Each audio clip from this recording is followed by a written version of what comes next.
Welcome to Perspective Shift. How we doing, guys? Great to see you. Good.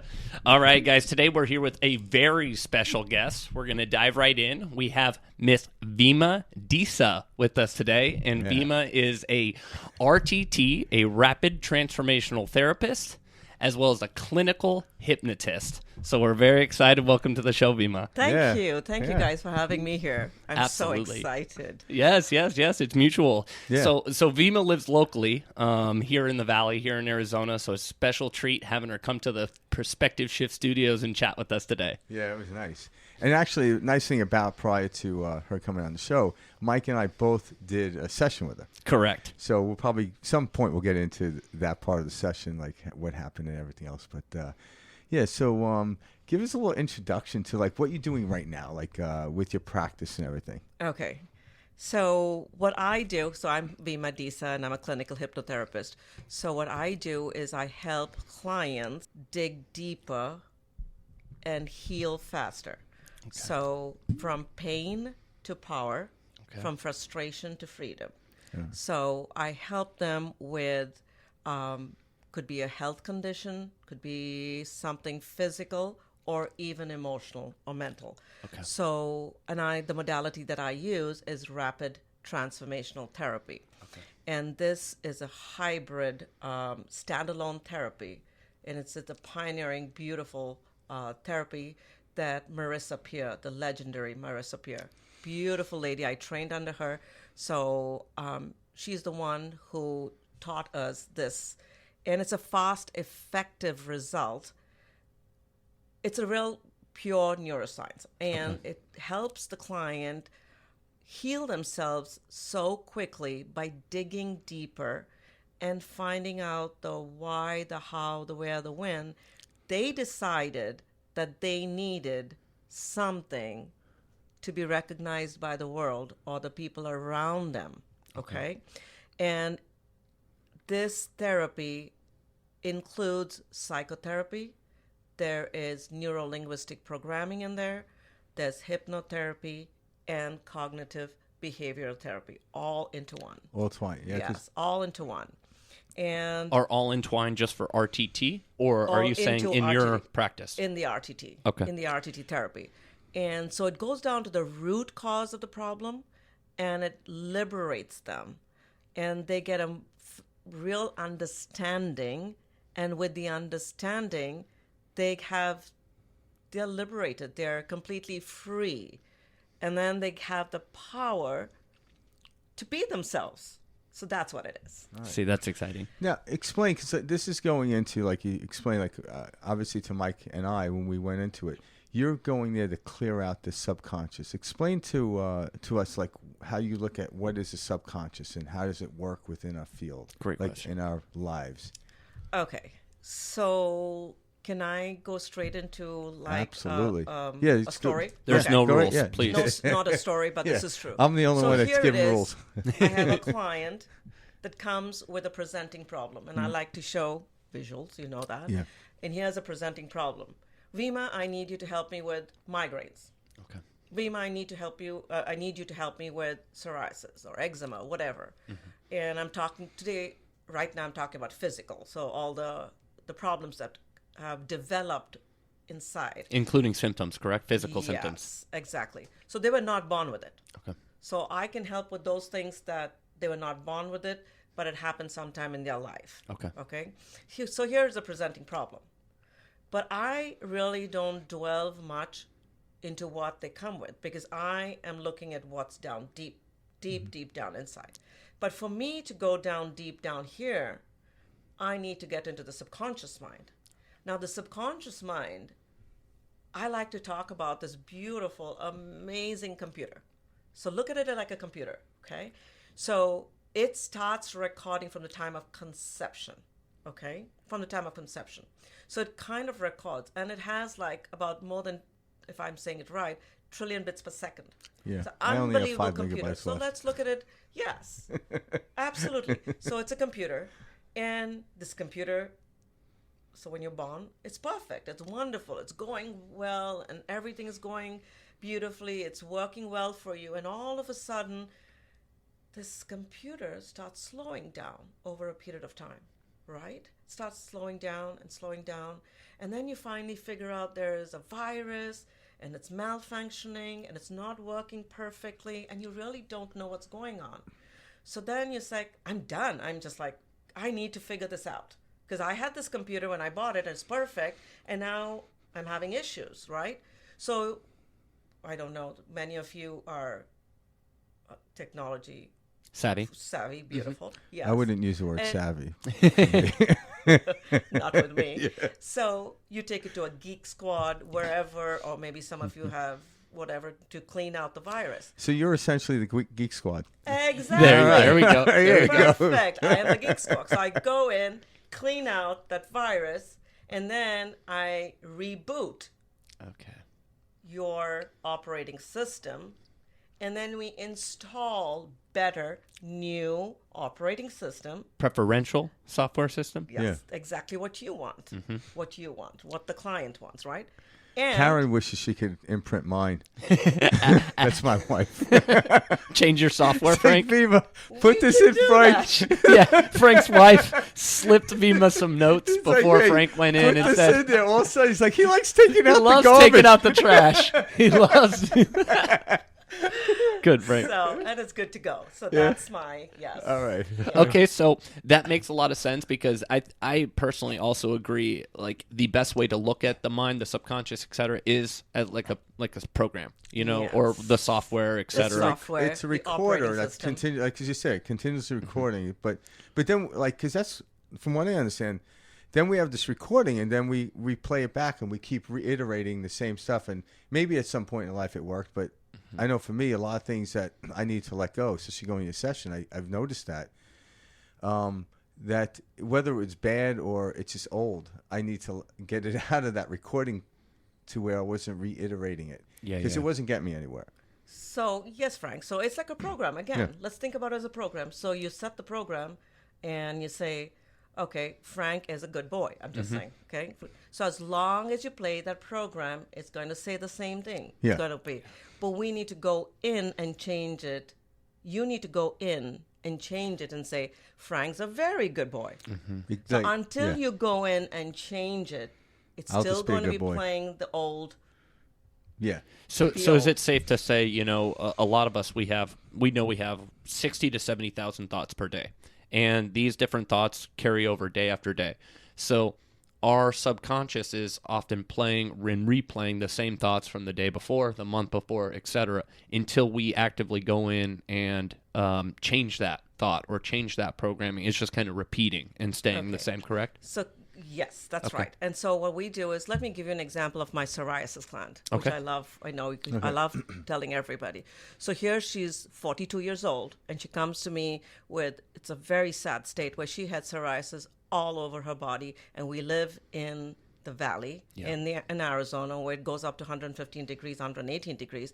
And when she saw me, it was the height of summer, and when I saw her, she had every part of her body clothed. I mean, she was covered because she was embarrassed about how her skin was bleeding, and so including inside her hair, on her scalp. Correct. So what the sad thing was, so she came up to me and she says, I desperately need help because now I realize there's something attached to the psoriasis, and that's the exact words that she came to me. So here is the presenting problem, psoriasis, and like, there are parts of the world that they psoriasis. So whatever may be, it's a skin condition, the bleeding of the skin. So think about the words that I'm just saying. Bleeding of the skin. Okay. The crying of the skin. Okay, there goes. So she comes to me. We did the session. The very first scene that I take her back to, she's a little child, and she's very unhappy. Her father has walked away, whatever the story may be.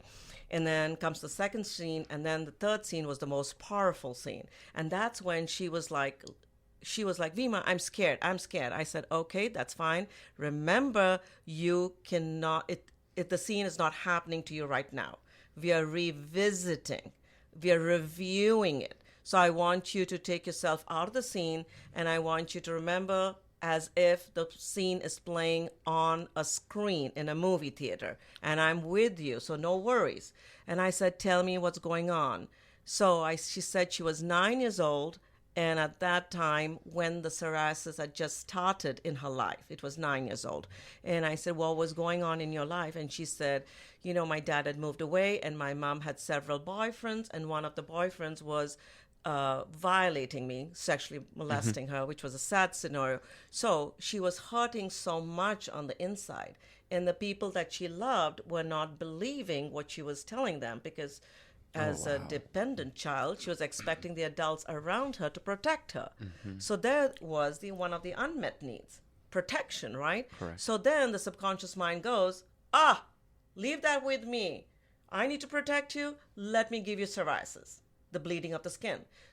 And with the psoriasis, all the molestation, everything stopped.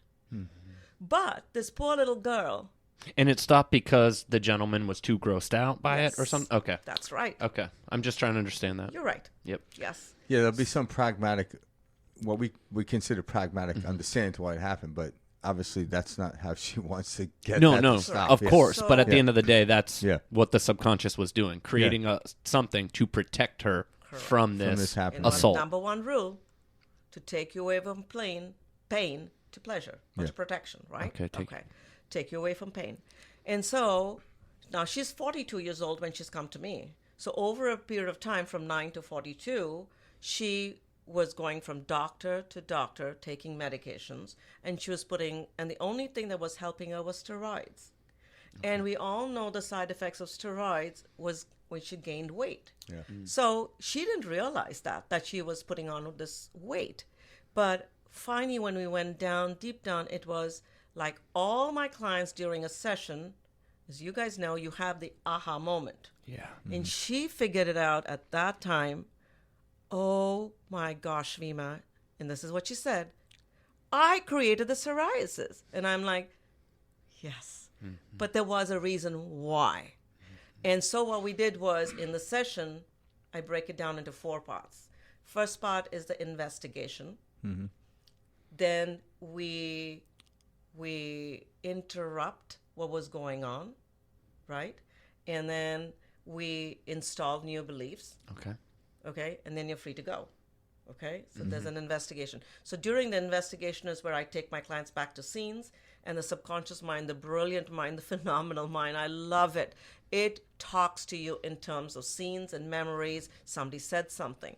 So that's pieces of the puzzle. That's how your subconscious mind will talk to you in the session.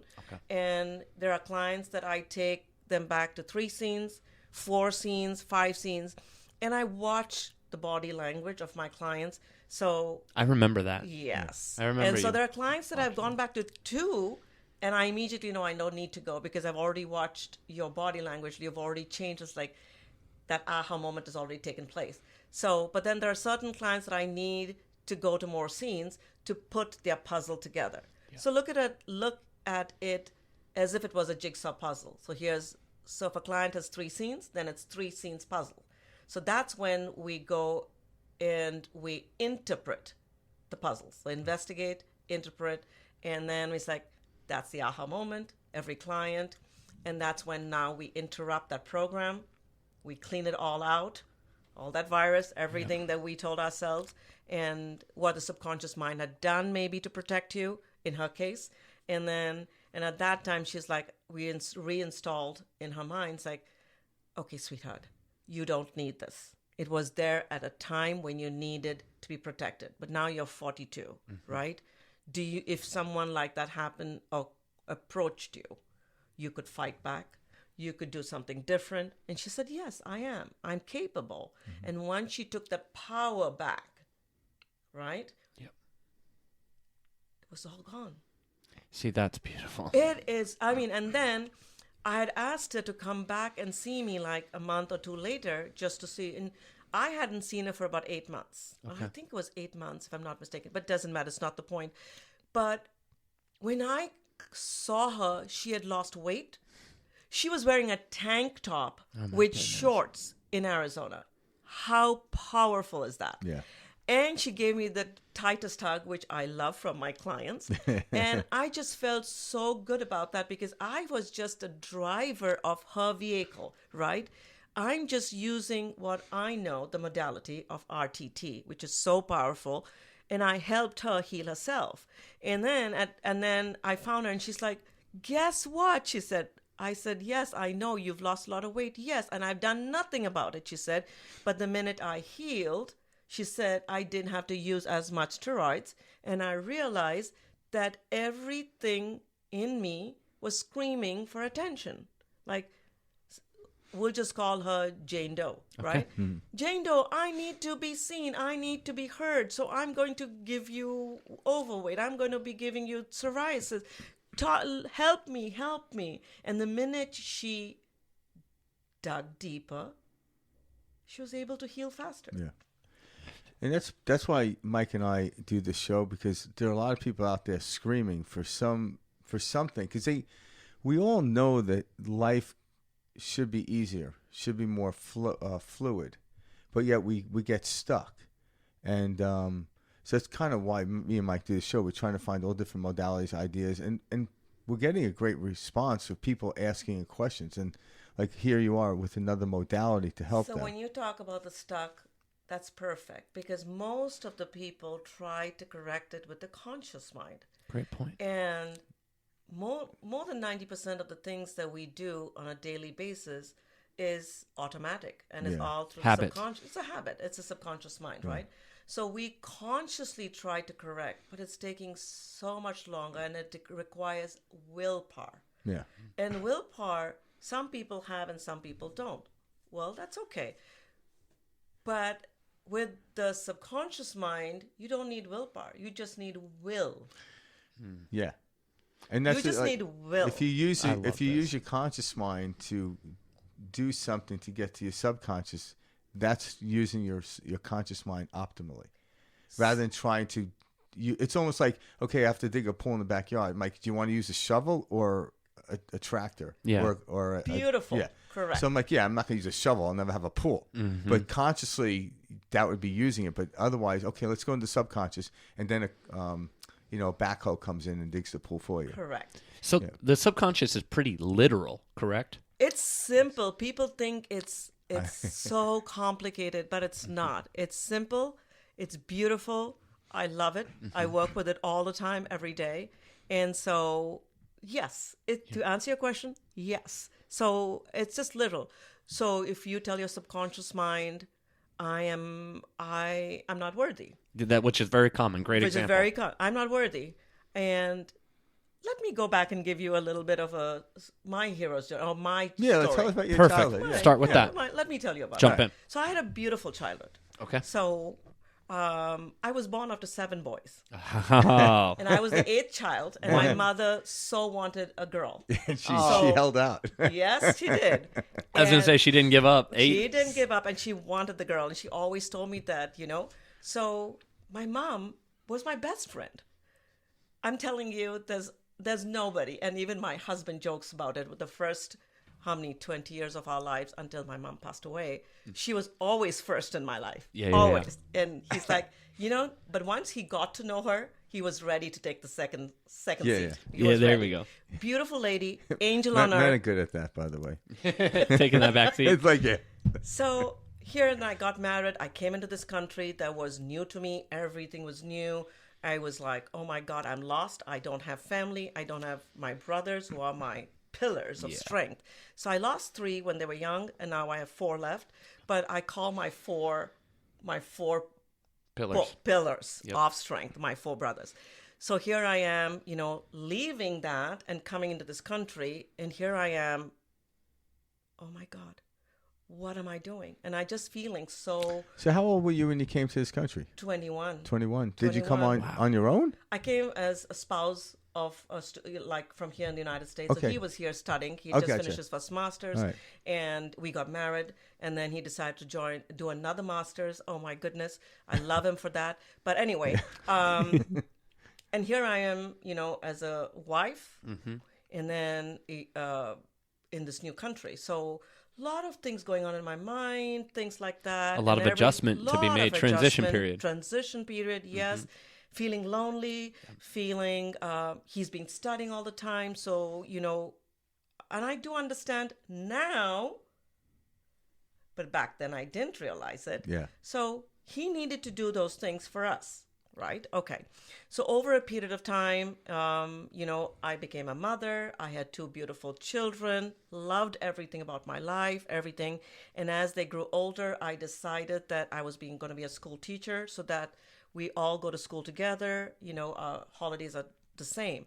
But then as a mother, being a wife, being a school teacher and trying to put on all these different hats and trying to be the best person I can be for my husband as a wife, for me as a daughter-in-law, for me as a friend to all my friends, and then here being a mother and being a school teacher and being there, I just didn't realize that I started getting severe migraines. I mean, really bad migraines. And then all I did was numb it. And I could take ibuprofens like I was like candy, popping like Yep. M&Ms. I'm Yeah. not joking. And I was doing that. And over a period of time, my migraines went away. And then I started with severe backaches. And So I'm it not just joking. switched to another Yes. area of the body. Yeah. Symptom in my body, because my body's like, I'm giving you migraines and screaming. You're not listening. right. Okay, you're giving me medication. That's not really helping me. Let me try escalating and giving you a backache. Yeah. So here I am now with back trouble, and I can't walk. Frank and Mike, I used to hobble out of my bed, trying to get myself to the bathroom. And remember, again, I'm trying to be the best person I can be, trying to show up, Yeah. right, as a mother, as a wife, as everything, and going to school, in pain, everything. And then finally I went and underwent back surgery. Okay. So there goes that. And then I started with joint aches, joint pain. I mean, it was just, my body was escalating. Correct. And then the straw that broke the camel's back was my mother's passing away from cancer. Okay, that was in 2008. And like I said, my world fell apart. Yeah. And I was broken. I was sincerely broken. And I was trying to be this person and continue. Play these roles, wear these masks. Beautiful, yes. And my body said, that's it, Vima. You're even suppressing sorrow and trying to smile and be this person because you've got to show up as a teacher. Yeah. You got to be there for these students, right? And nope, my body said, that's it. It broke. And I spiraled out of control. And I was just going into this deep abyss, really. And I finally quit working, and I couldn't, because I couldn't take care of myself. Physical pain, mental pain, emotional pain.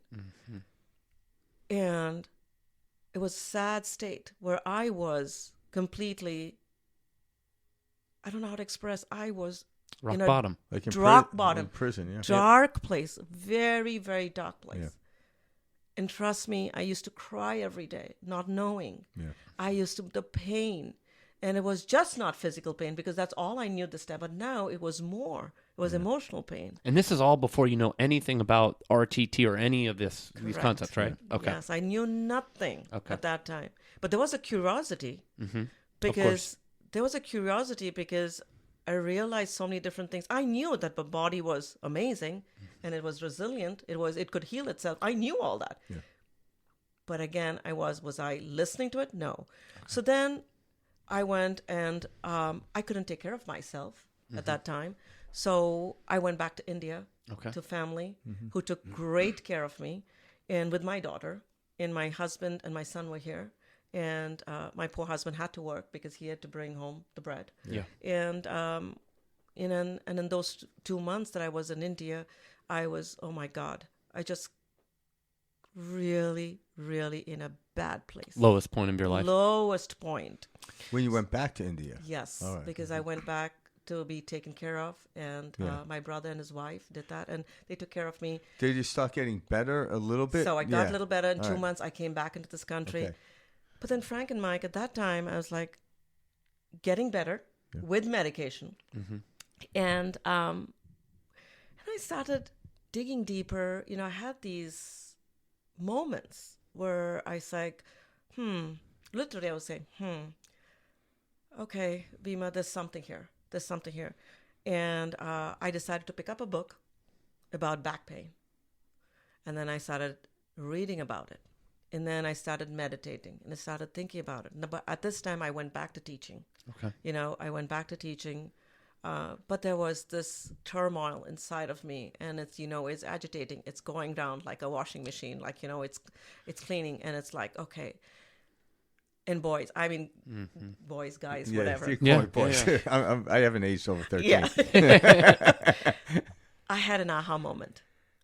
And I remember telling myself, Vima, I am in my way.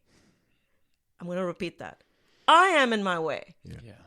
And the minute I had that aha moment, I realized that I was causing the migraines. I was causing the back pain. I was causing all the muscle pain and the joint ache because I had never taken care of the emotions and the sorrow and the beliefs and the lies. And I can say everything that I had told myself all those years. They were not true. Would you say you were constantly blaming things on the outside world? Perfect. Yeah. Outside world, I was saying that I was never at fault, and I was telling why is this happening to me? I'm the victim here, right? And it's not happening to so-and-so. Why is it me? And why does so-and-so have a beautiful life? And why does that person, is healthy and is walking? And why does that person enjoy her kids? And look at that marriage, and look at this, and look at that. And I was like, everything I was looking at. This is common in most every human being. Well, that's why we're hence the reason So we then, dig deep. Yes, sorry to interrupt you. No, not at all. As you can see, I'm so passionate about what I'm doing. Please continue. And so then I was like, okay, if I can heal myself with the little that I know, just reading through books, imagine there must be something out there, a professional sphere that I could learn from. And then, I can heal faster by digging deeper. So that's when I got certified in neuro-linguistic programming, NLP. NLP, Yes. Yep. And then I realized, oh my goodness, that is fantastic. With NLP, I can help everybody and all that. But I really didn't use it as much that time because I was still teaching. And I did, but I just used, with friends' kids or with people that I knew. I helped them with phobias. I helped them with a few beliefs. So you yourself, had you gone to a practitioner, like personally as a client or as a patient? Yeah. Yes. At this point? Okay, great Yes, question. I did. I wanted to So know that I too. went, this was... So you saw an NLP specialist? Yes, Okay. in 2010, I believe. So like I think 2 it was years after your 2010. death of your mom, Yes. yeah. Okay. And he helped me understand the bigger picture. Gotcha. And he helped me go down deep inside. And he's like, okay, Vima, we need to open that vault of memory, your subconscious mind, the beautiful mind that's holding the vault. And let's go. Let's go and open it. And let's dig down deeper, all the emotions and the sorrow that you've been suppressing all these years. Was that hard for you to do? Because, I mean, or was that something you easily were... I guess what I'm saying is a lot of people... They're kind of like, I don't know about this. Right. Well, What did you feel? You were probably at the point where, like, I got to do something. Yeah. Correct. I gotta do something, Because yeah. when I realized that I was ready to let go of the pain, Okay. I was Yeah. not willing. Because at this point, I was trying to run with my hands and legs tied. Yeah. And this 100-pound weight Yeah. tied to my body. And I'm trying to do a sprint. I'm trying to do this marathon. Yep. Yeah. That's where And 90% of people live their Yes. life. And I realized at that point, if I could break the chains and I could be freed, I could do the marathon. Yeah. I can. Yeah. And I might be the first. And that's when I went to the NLP practitioner, and he was an NLP therapist, and he helped me very first time. And then I got certified. I learned how to do it, and I was helping friends. So I've been doing this for many years. Since 2012, I think I was certified. So I've been doing this for many years. But then one fine day, I came upon this beautiful hybrid therapy, the pioneering in its time, RTT, Rapid Transformational Therapy. That was in 2017. Okay. And I signed up. I learned it. I started working on it. And I worked with I was going to be in a one-on-one in a beautiful live with Marissa. And then there was COVID. Of course. Oh. So 2019, I was certified. Everything was good. I started seeing clients. I mean, I was seeing clients before that too and getting great results. But I wanted to go live with Marissa, and then COVID happened. So finally, we did the live, trained under Marissa anyway. And here I am today helping so many out there. Now, Mercer, her name is Mercer Peer. Yeah. So when did she come up with this? Oh, she's been doing it for over 35 years. 35 years. So she finally realized that, and Marissa, I hope you're listening, that I think that what she said is that she had a great talent and she had come up with this beautiful technique, and she wanted to train so many people out there because she could help only a few people.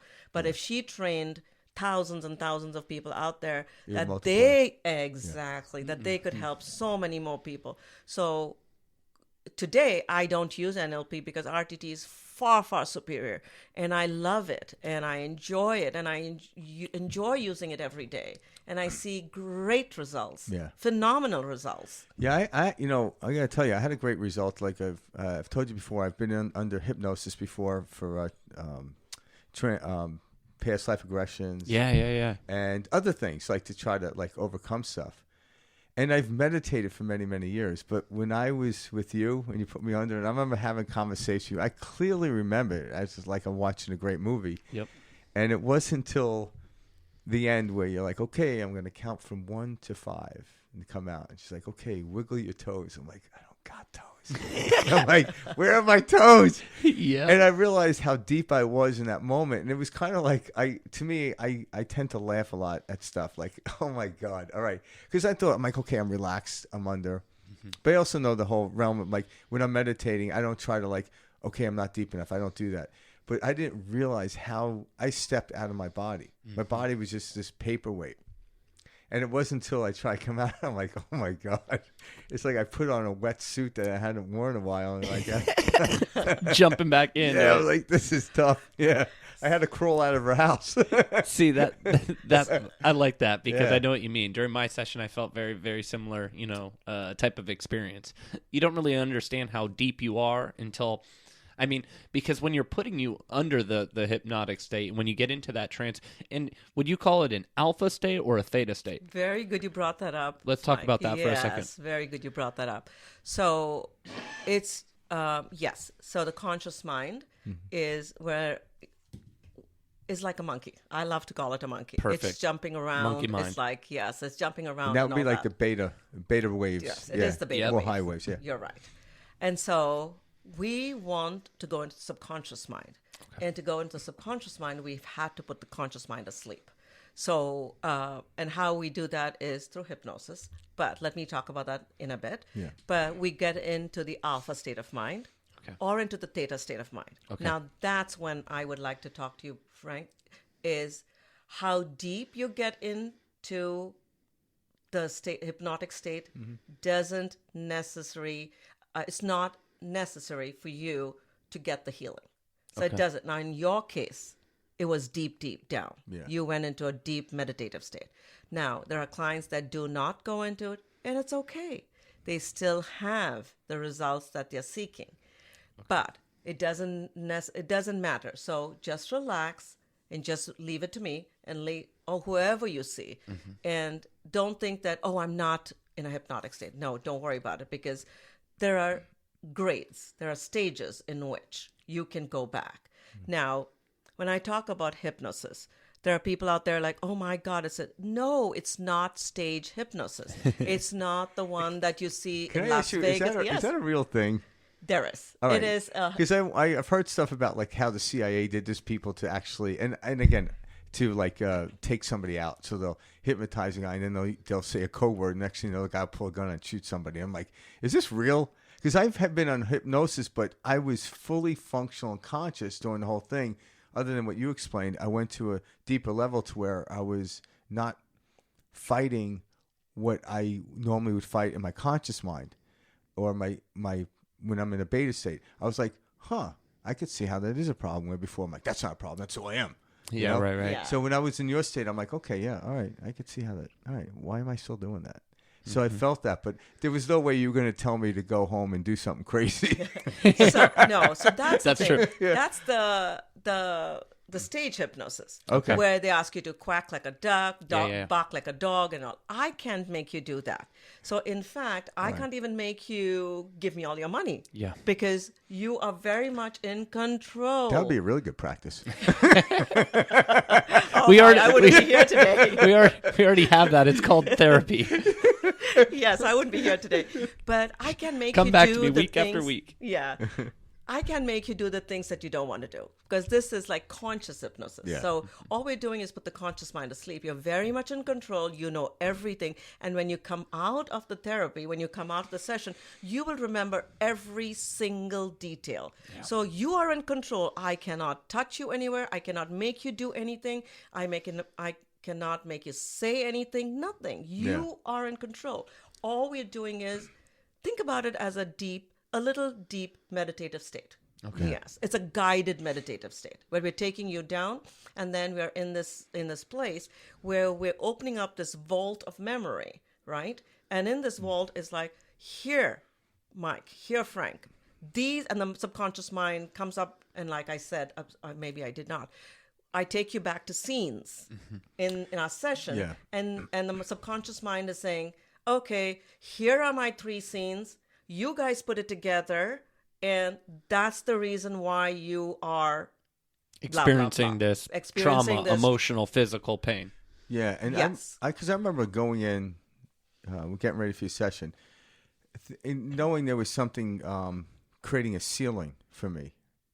And I remember thinking, okay, maybe it's this. So I already was consciously thinking about something, but that is not the scene that came up for me. I did the same thing you There did. was a scene that came up for me. I'm like, damn, I don't even remember that. But now I remember it. Mm-hmm. So it was like I had this, okay, this is probably what it's going to be. I think I know what it is. That exact same thing happened to me. I thought I was like, oh, it's this for sure. Yeah, it's gotta be and then I this. went in and it was something completely opposite. I would say 99% of my clients say that. Yeah. Every single like Vima, we come, look, I know it, this is it, I know that it is, and it's like totally different. Yeah, that's totally different. That's how it's for me. Yeah. So that's what I like to say. This is what I help my clients seek out and understand the sources from which troubling behaviors and diseases spring in the wounded human soul. Okay. So I'd like to talk about today and reach out to all the people that are suffering from cancer out there. I love this. Cancer is a very interesting disease because you see other diseases where now you're starting to see it within some other type of autoimmune, but cancer is the same way where they have no cure for it. Like there's nothing out there, but you're going to explain That's the what reason we're why. told. No, but I'm saying from the outward in. Mm-hmm. So. You're saying there's no medication, prescription. Yeah, so if you had a headache and someone gave you an aspirin, it's like, oh, that cured the headache. And the truth is it didn't, but it warded off the effect.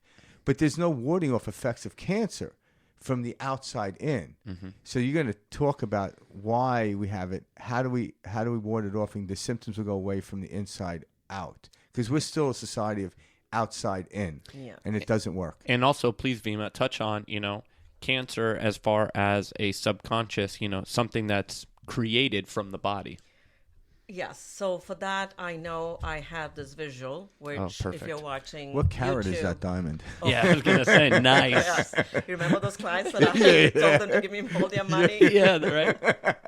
Sorry, this is from Amazon. Okay. It was like Zirconium. $9. I think it was $9. Yep. So Jeff Bezos gave you that? Yeah, exactly.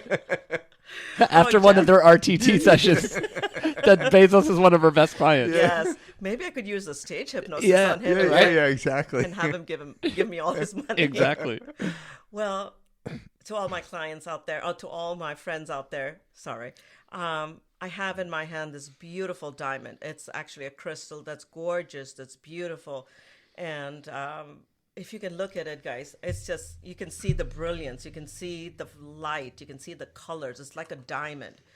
So I tell all my clients that we all come onto this planet like this beautiful diamond, gorgeous, brilliant, shining, and the clarity is absolutely fabulous. It's clear. Perfect. Yeah. And that's how we come onto this planet. And now let me pause about the crystal, and I'll talk to you about a little baby, right? So the babies come onto this planet thinking that they're the best. They're like the only ones on this planet. And they cry, they get food. They dirty themselves, they get cleaned. Yeah. And they demand, and they get it. Yes. Expected. And even if their diaper's dirty or if they have snot all over their face, and you go to play with a baby, you'll never hear a baby saying, "Oh, don't look at me. I don't look. My hair's not done. My diaper's dirty." You'll never Do hear I a even baby. have hair? Yes, I don't have hair, and I don't look at me right now. My diaper's not cleaned. I don't have clothes on. Yeah. Babies don't do that. Isn't that because that's the crazy thing? It's like It's funny you say it. I've never even thought about it from that perspective. Well, But I'm at some going level, to. we all know that. Yeah. Like, Correct. but yeah. So think of this diamond, this Okay. beautiful diamond, and this is all how we came onto this planet. Mm-hmm. And then over a period of time, we start telling ourselves, I did that, I'm so stupid. And then comes, oh my goodness, look at me, I'm so fat, I'm so overweight. And then there's another story that you tell that I'm not good enough for this job, or give me examples, guys. You're not smart enough. I'm Yes, not smart I'm not enough. smart enough. And then you keep putting these whatever. And if you're not here I smart have. enough, you certainly can't go beyond the point at which you're at. Yep. I'm not good enough, and Yeah. women, I'm not pretty enough. I'm not, I'm not Talented enough. talented enough, enough, skill. and all these different things. And over a period of time, this poor diamond, look at it. I Yeah. see exactly what you're saying. All these sticky notes are on top of the diamond. So we have a bunch of sticky notes in our subconscious. Yes. Correct. So you have all these sticky notes that you've told yourself, all these lies. I like to call it a lie because it's not the truth. Yeah. And all these lies that you told yourself, that you've put dirt and grime and gunk over this beautiful diamond, and here you are, you cannot shine. Yeah. And now I go back to the iOS update, the operating system. Yep. Again, it's that virus that has come in. So what I do is I slowly help you peel off all these layers one by one, and we go through all of them, most of them, and we slowly try to peel them back, and then clean it up. That's the interpretation after the investigation, and then we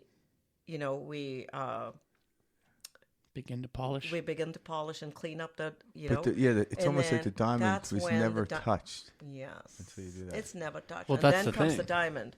Yeah. And then look at it. It's back again. Yeah. Shining and beautiful. That reminds me of a story about this Buddhist statue. You ever hear this one?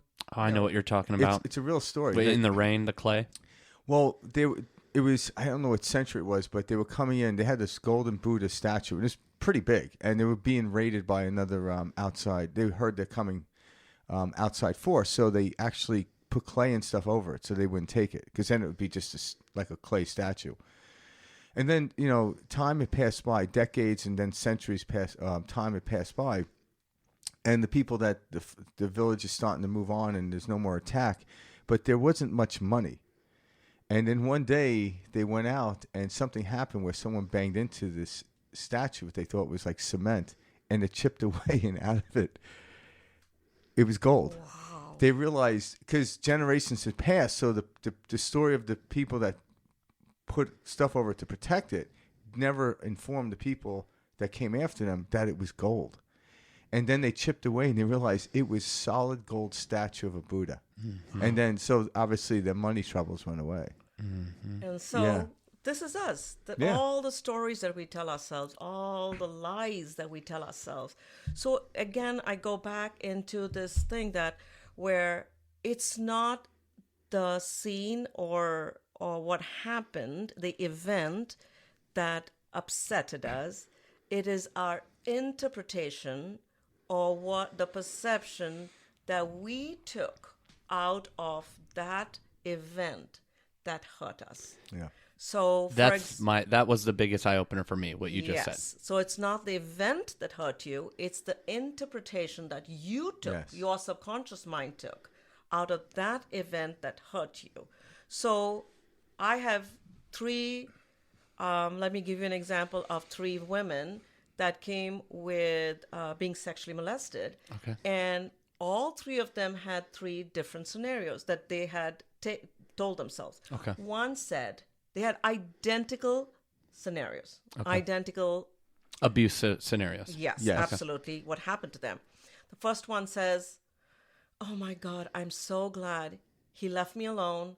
I'm okay. I'm safe. I'm okay. I'm so thankful that today, I'm okay. Everything is fine. He didn't hurt me." Okay. Like First- kill you or something? Yeah. Okay. Oh, just left me alone. I'm Yep. fine. That was the first lady. The second one goes, "Oh my goodness, he did this to me. I'm ready to get even with him. I'm going to go back and I'm just all out to hurt him and, all that stuff." Revenge. And the third one goes into a deep depression.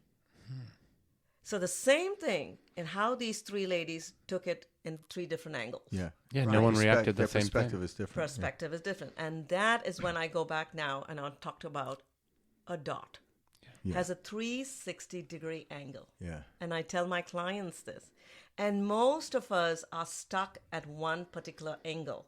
It could be 16 degrees. It could be 132 degrees. It could be 90 degrees. We're all stuck at that particular angle. And we're looking at that point from that angle. But there are other ways to look at that angle. Yeah, because that way So obviously isn't working. Yeah. So if you're looking at a 9-degree angle, I want you to move at a 10-degree angle or even at 8-degree. You get a whole different perception. Yeah. And then you get a whole different idea. And that's when you get an aha moment. Yeah. Oh, Now, I'm looking at it at a different angle. Yeah. Yeah. Oh, that was not me. That was just how it played out. That's the phrase that we've always heard, and I don't think many people actually explained it, but they would say it. That's like stepping outside the box. Correct. You just step outside the box, you see the box. When you're in it, you just see four walls. Correct. And so most people don't explain that properly. Just get outside the box. I'm like, how? Because I only know the box. And the how Yeah. is through RTT. Yeah. There you go. Yeah. Yeah. You go. But it's to go back into a deep meditative state and figure out the how, the why, the where, the when. And the minute you figure that out, it's the understanding that has freed you. Yeah. It is. I mean, you both know that how powerful and phenomenal it is, that feeling, Absolutely. that informative feeling of, wow, I'm free now. The aha is the best way to Yeah. describe And it. like I think I told you about this. I mentioned to Mike, but when I was in the session with you, and towards the end, where I was 3 scenes she brought me back to. Yep. The first scene I believe I was 7. Okay. The second scene I was like 10 or 11, and then the third scene I was 6. Okay.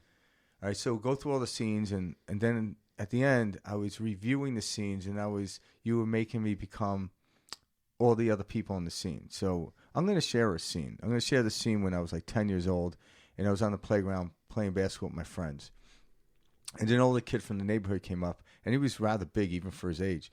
He singled me out and started picking me on me, saying verbal stuff about the way I looked, my hair and stuff like that. But not only that, he got physical with me.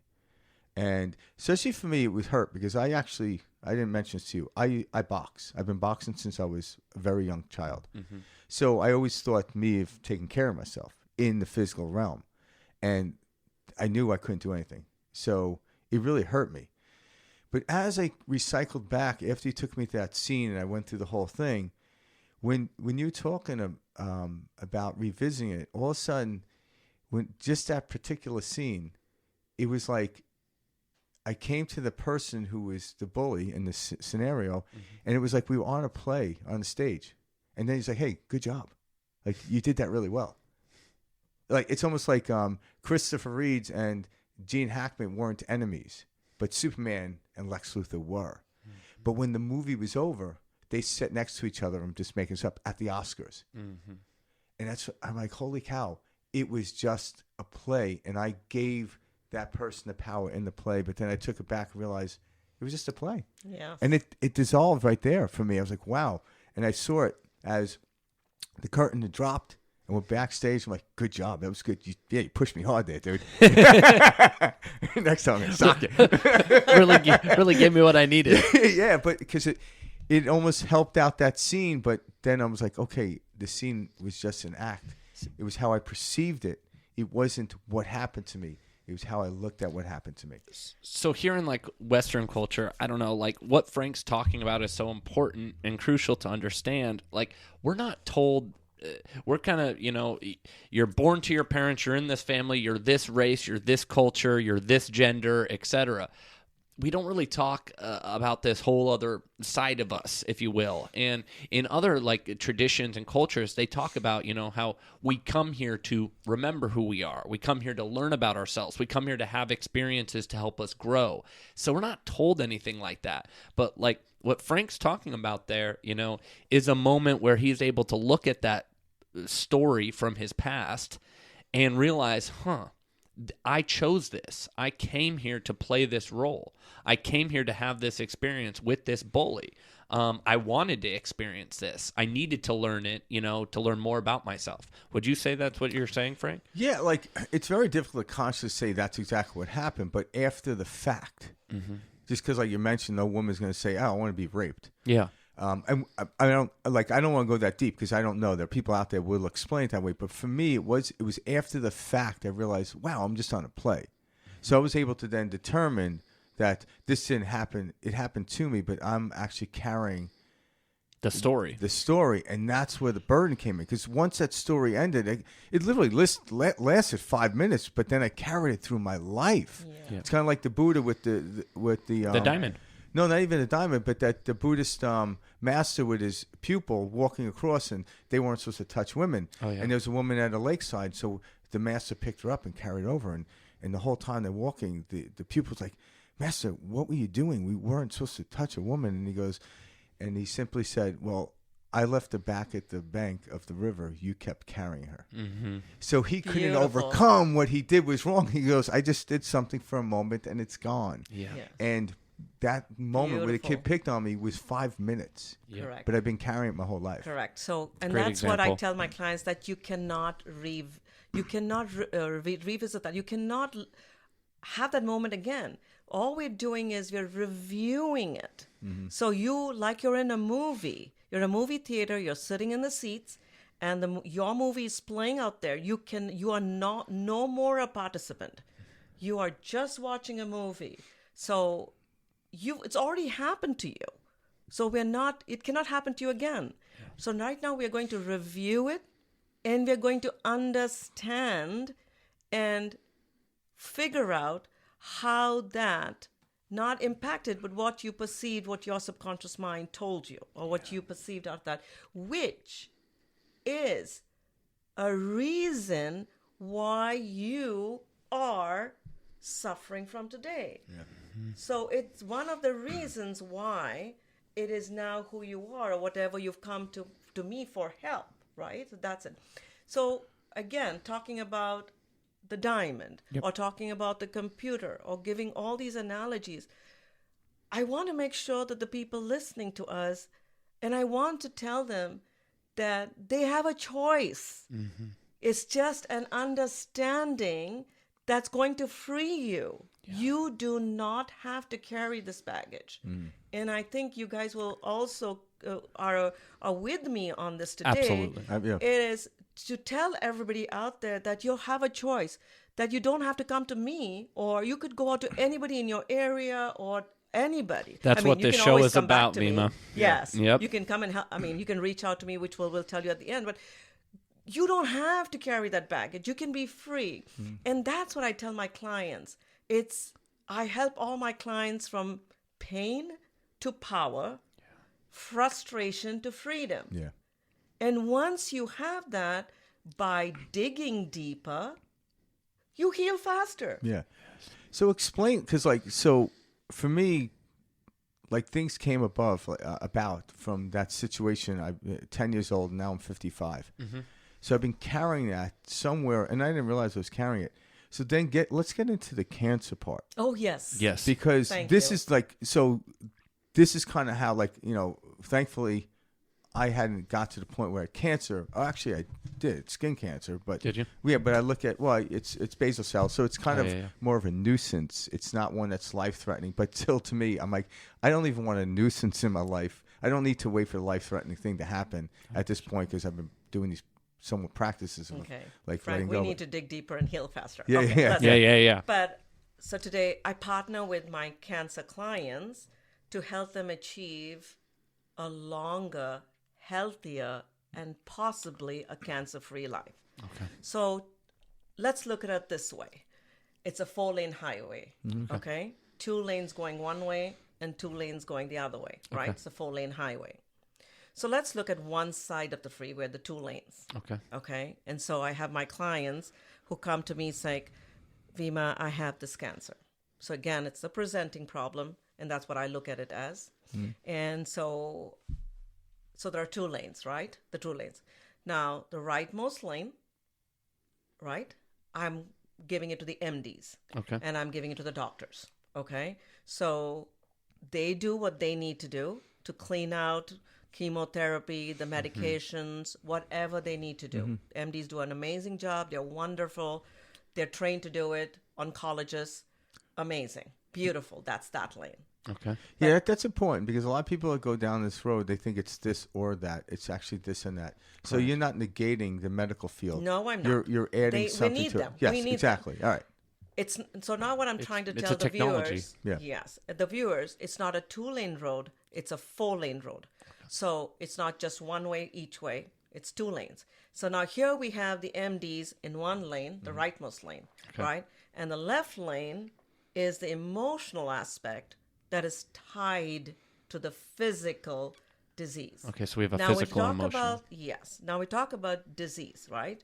And I know when I say the word immediately, you might step back like a disease, yes, because when you listen to the word and you break it up, it's a dis-ease in the body, right? We all know that there's a dis-ease in the body, and cancer just doesn't come up overnight. Yeah. It's like a seed, right? A seed that falls down on fertile ground, and then we water it, we nurture it. Now the beliefs and everything that we tell at the water, and then we give it good manure, The post-it, the sticky and notes. all the sticky notes and everything, and this beautiful seed starts growing, and the taller it gets, the deeper the roots. And all of a sudden, after a few years, you have this beautiful tree, which has deep, deep roots, right? The tree didn't come up overnight.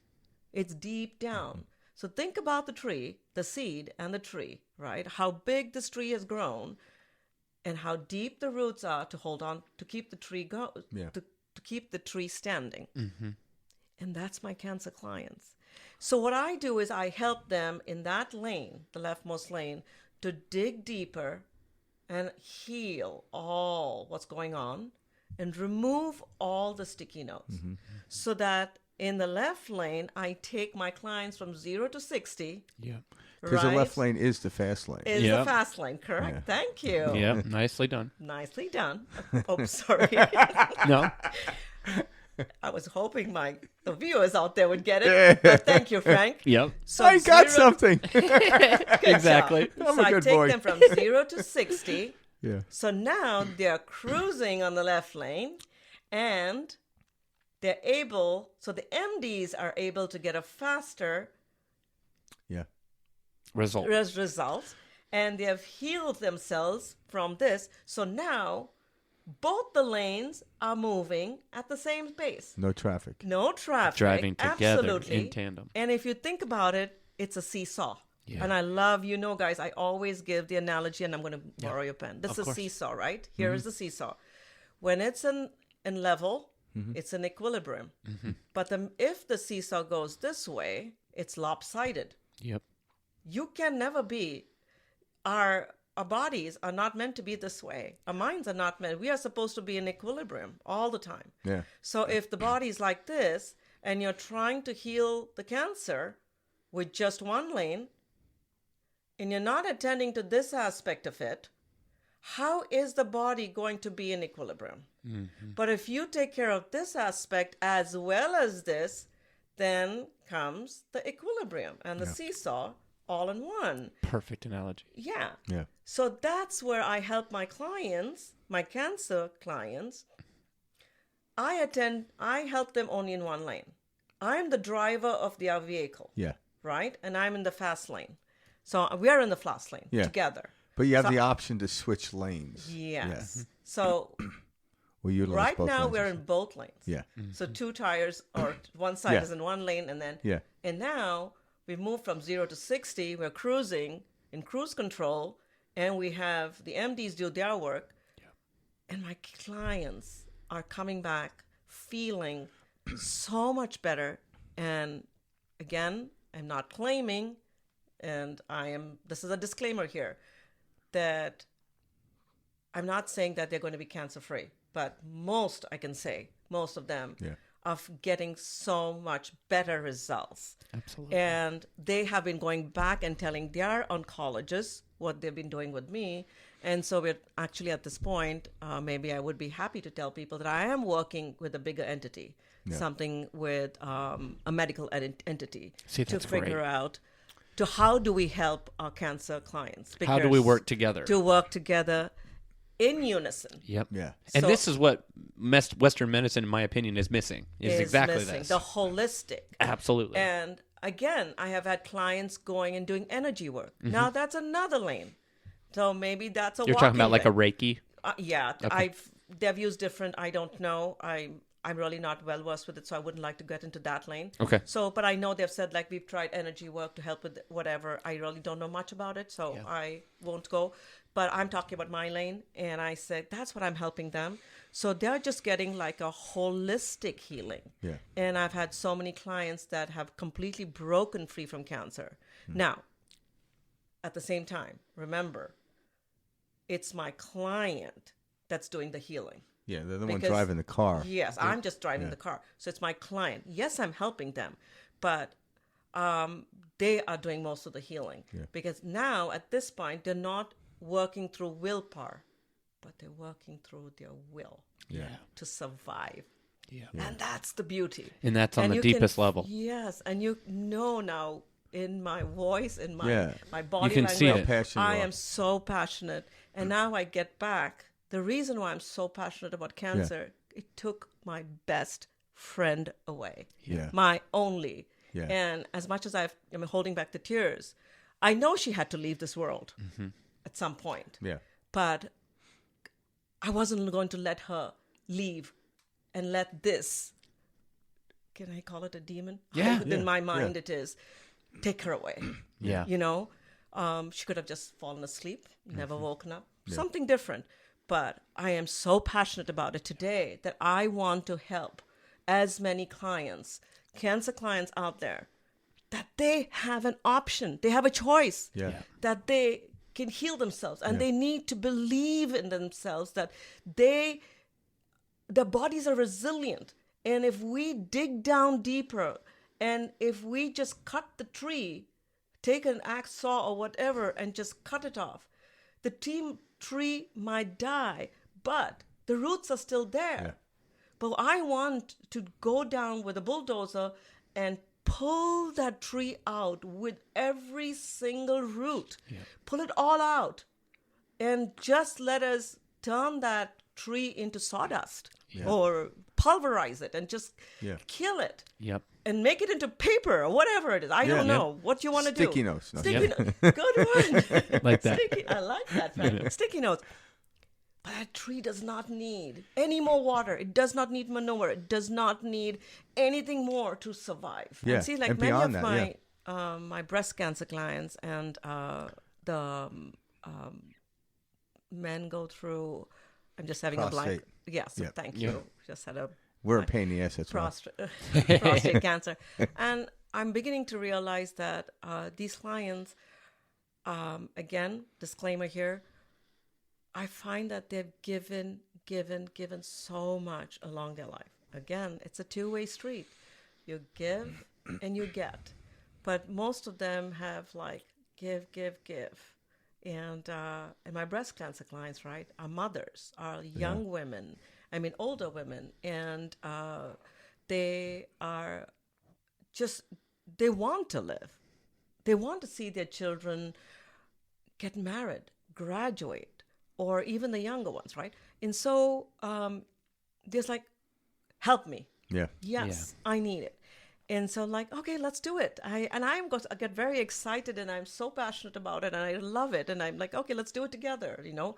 And as you know, I cry with my clients. I hand one tissue to my client, and I have two tissues because I feel for them. I'm with them. I am, you know, and as much as they are healing, I'm also healing. And it's a beautiful, beautiful time together. Yeah, it's So, like the teacher. yes. You're the teacher and the student at the same time. It's Yeah. like, yeah, you're the doctor and the patient at the same time. Well, and you're also kind of as you're driving, you know, you're seeing everything from above. So as they're putting it together, you're putting it together also.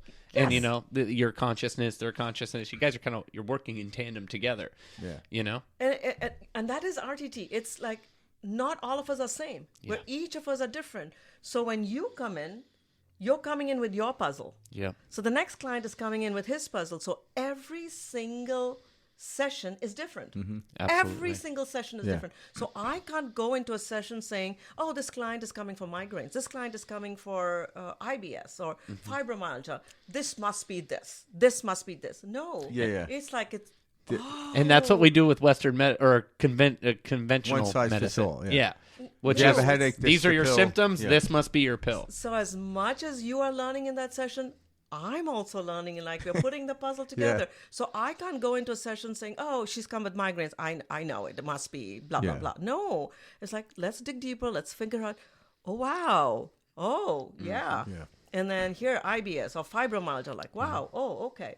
And as much as I'd love to say, my fibromyalgia client, the lady who could not get out of bed and she would hold on to the walls and go to the bathroom, is now doing Pilates. See, that's amazing. Yeah. It's just amazing. When I heard that, I was like, holy moly. See, that's Yeah. what I like. Is like I've ran into other people that have different modalities and stuff like that, and what I find honest and truth is like with you right now, you're just as shocked as they are. Yeah, I love that. Like, because there is something that we don't fully understand that's working for our benefit, but we know it's there. So we know the correlation, but we'll never truly know the causation as far as I can come to understand. But there are correlations, and that those thoughts that were negative, that would like the sticky notes, they were the correlation, and the causation on how we get out of it is it's too deep for me to even contemplate. But I know that because everyone I talk to that sees somebody heal, even from something they've been shown, it's like the first time they've ever seen it. And I could see that in your face. So it's like, wow. Frank, I love that you bring that up because it's that reason, what you're talking about, this unknown, true, like a miracle type of thing, type of situation. That's the reason we have this conventional medicine or science. They can't measure it, so therefore it does not exist. And that's what we've been told our whole lives. Yeah. We can't measure it. Me, the flawed man, can't measure this, so you guys can't heal that way. Yeah. You see what I mean? That's where Western medicine has been at for so long. I can't explain this to you. Since I can't, it doesn't exist. Yeah. And this is where these modalities come into play, which is, hey, look, there's something far greater than us. We're on this little planet spinning in the middle of the cosmos, and you're telling me because you can't do the math on it, this doesn't exist? Like, come on. Yeah. And that's where this, kind of steps in. Yeah, but once it's interesting because once somebody does heal, and there are doctors now looking at this rather than just writing off as 100%, because neuroscience backs this, everything. Years ago, they would just write on the notes spontaneous healing. Oh, okay. and leave it at that. Oh, but I didn't know that. Oh, yeah, they would because they heal. They realize, okay, I'm measuring this cancer, whatever it is, it's gone. But it was spontaneous. But they don't come like, well, how was it spontaneous? Well, hell if I know. Yeah. But now there are neuroscientists actually going deep. Yep. They may never come up with the causation, but the correlation is going to bring us to an understanding that it's like you're showing, you're leading some examples of someone had psoriasis and fibromyalgia, and all of a sudden myalgia, and all of a sudden it's gone. Yep. The symptoms, and then if you went and studied, the scientists have realized, there's no apparent site of it. Mm-hmm. But what was it? Yeah, we were holding on to. Yep. So the correlation is that we're holding on to something that we need not to. Correct. Yeah, they were holding on to, but it's their body crying, Responding their to it. body screaming, The physical the symptom. physical, what's going down deep inside. So with that, I'd like to say something. There used to be this Mr. Henry Maudsley back in the late 1800s, brilliant man. Yeah. And he said, and I pause, the feeling or the sorrow that does not have a way in tears will cause an organ to weep. Oh, wow. And I'm going to repeat that to all our viewers because it's so profound. It's just unbelievable. If you just close your eyes and just listen to those words, it's an aha moment right then and there. The feeling that does not have a way in tears will cause an organ to weep. Yeah. And he said it in the late 1800s. And I don't know this, but I heard it's on a big board in one of the hospitals in England. Oh, I'm sure. And he said that in the late 1800s, and apparently he was talking about cancer. And he was saying that how cancer is gaining momentum back in the day. And he's like, the future generations are going to see it even more and more if they don't deal with the feelings of the sorrows and the emotions that are attached. Yeah. And I think that's why we're starting to see medicine and, practice like this become more applicable. Being integrated into science. People are fed up of being told, like, nope, this is how it is. We live in this information age now. And so, I can find anything I want. I can learn about it on YouTube all over the world, multiple different sources. So we have all this information coming out now. And there's not anybody out there that I really believe that if you went to them and said, hey, do you really believe that your emotional well-being, your mental health does not affect your physical world? I think everybody, at this point in life would now agree with that. Sure, back in the 50s or whatever, maybe not, and it was much more not spoken about, it wasn't appropriate to talk about that. But now at least like mental health we see in the news and regularly, discussed. So to not have an emotional side of healing or emotional type of, practice going on, working with medicine, it seems kind of foolish. It does. It's almost kind of like in the turn of the century with science. Like right before Einstein really made it hit on the scene, you just had classic physics, Newtonian physics, and they literally thought science was done. So why bother going to school for learning more science? Calculus and everything was done. That's so funny. But then the field of quantum physics came out, which is the science of spirituality, the science of energy. And realized, and then there was a point where, let's separate the classic physics from the quantum physics. And Einstein's, we can't do that. They were okay with it. Even in Einstein's saying, he's like, no, we can't do that. We have to find the correlation between the two. And that's where we came up to the unified field. The spirit affects the classic. The classic just represents what the spirit's doing. And that's where we are right now. So that's why things are changing. Where back then they were ready to separate the emotional from what the doctor needs to do. Yeah. But now it's like you can't. You realize this is the causation of this. And when you start to reverse it, put the horse in front of the cart, all of a sudden the healing begins.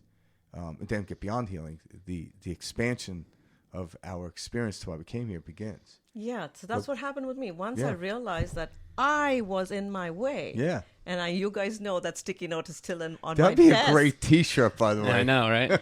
That was Start selling millions of Instead those. of like, get out of my way, I'm in my way. I'm in my way. And the minute I realized I was able to heal and I'm completely pain-free and medicating-free, whatever. And I'm just so happy today because I'm like, off. The weight is gone. It's like, in many ways, the weight is gone too. Yeah. But literally and figuratively. Yeah. The aha moment that Vima's talking about right there, I remember that exact moment for Correct. myself. Yeah. Where I was like, I'm my own worst enemy. I'm holding myself back. I've been blaming the world outside of me. I've been saying, if only I was raised this way, if only I came from a family like this, if I only didn't do that. It was everybody's fault except my own. Yeah. Everybody's fault. But don't blame yourself because remember, it's not the event. Of course. You interpreted it that way. Of course. Yes. Of course. So, the taking of responsibility is so crucial. Oh, and it's so funny that I have clients that are on that chair crying, sobbing, going through all the different scenes, and all of a sudden, the minute they have the aha moment, they are laughing. Yeah. It's like from crying a second ago to like, as if they just found They went to something- that childlike state It's just again. they're laughing. It's like, oh my goodness, it was so silly. It was just, I mean, they just laugh and laugh. It's beautiful. Yeah. I think it's just, I mean, I just love that moment. I got to share something about that from my experience. So, like, I went into this RTT session with Vima thinking, okay, there's stuff I need to learn about myself and uncover. I've never been like a big crier or anything like that. That's just not how I am. And my girlfriend would be Mike's a laughing. stoic man. Well, she would be laughing. She'd be like, "Yeah, he's a freaking Capricorn through and through." She always jokes at me about that. But I mean, I'm not that. I'm just not. Yeah. I'm not touchy feely. I'm not. I don't talk about my emotions like that. But as Vima was telling me, these big guys come in here and start crying, and I'm like, "Oh, Vima, you don't have to worry about that with me." And I'm serious. She took the box of tissues and Yeah, slid it closer to him. Like, no, oh shit! I was It's gonna dead. be Niagara Falls in here. I was dead serious. I was so serious. I was like, "Oh, I have nothing to worry about. That's not how my session's going to go. I'm just here. There's something I need to learn, and then I'll be able to process it." Yeah. And then I'll write a book about it. Yeah, It'll be all great. Yeah, they'll write a book about it. But then I get in this session, and we start recalling scenes, and things start coming up.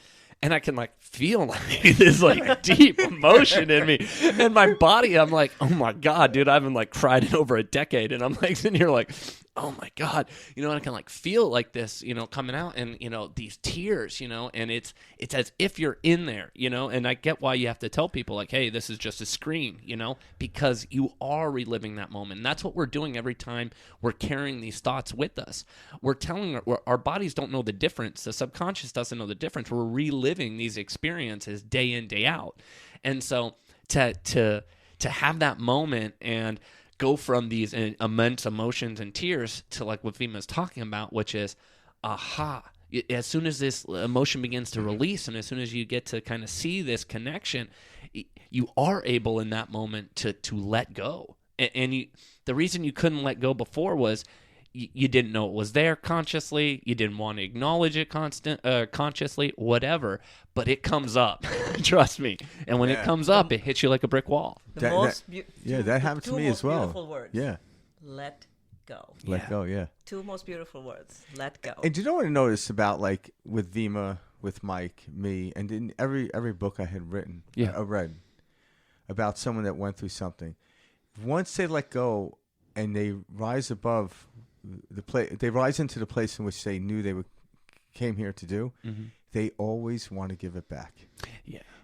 So it's like you realize you have a backpack full of rocks, and you finally drop it. Now, when you see everyone with a backpack, I'm like, dude, you can let that go. So all of a sudden, you become this great giver in the world because everyone wants to be generous. Absolutely. But once you let go, you naturally become generous to others. It's amazing. Freedom. It is because freedom. And you know what it feels like, so you want to share it with the world. That's why me and Mike started this podcast. Exactly. Beautiful. That's what you're doing. And that's why you got into. But what I was you're just going to doing. say the same reason. Yeah, you could have easily did a session yourself and been done. Oh, I'm but free. Now it's like no. Now I'm free. Now I really know why I came here. Yeah, because I quit teaching after 22 years of teaching anyway from pre-kindergarten to 6th grade. Yeah. And I must say that also taught me so much because kids. So you know what I went through in my session. So school teacher for 22 years, and then when I quit that, and I realized that even as a school teacher, we have to deal with kids all the time. They're sad one day, they're happy one day, and they come with all these emotions and everything. And it's a curiosity again that started within me as to saying, what happened? Because I know babies are happy, and then, all that. So that was also a beginning, everything. But I've been loving what I do ever since I quit teaching and I'm doing this full time. I love it. Well, you continue to teach us at a different level. Tell us a little bit about an RTT session for those listening at home who have never heard this before. How long is a session? Yeah, what's the framework? prep before a session? Just a little bit about what somebody could expect if they were to, let's say, reach out to you and contact you for a session. Good question. Very good. So I begin with a 15-minute consultation or consult, and it's just that, okay, let's see whether we are a good fit, whatever, and what are you kind of explaining things around, and then I send them a questionnaire, and the questionnaire has them thinking. It's a little bit more digging deeper, about as to what you want from the session, things like that.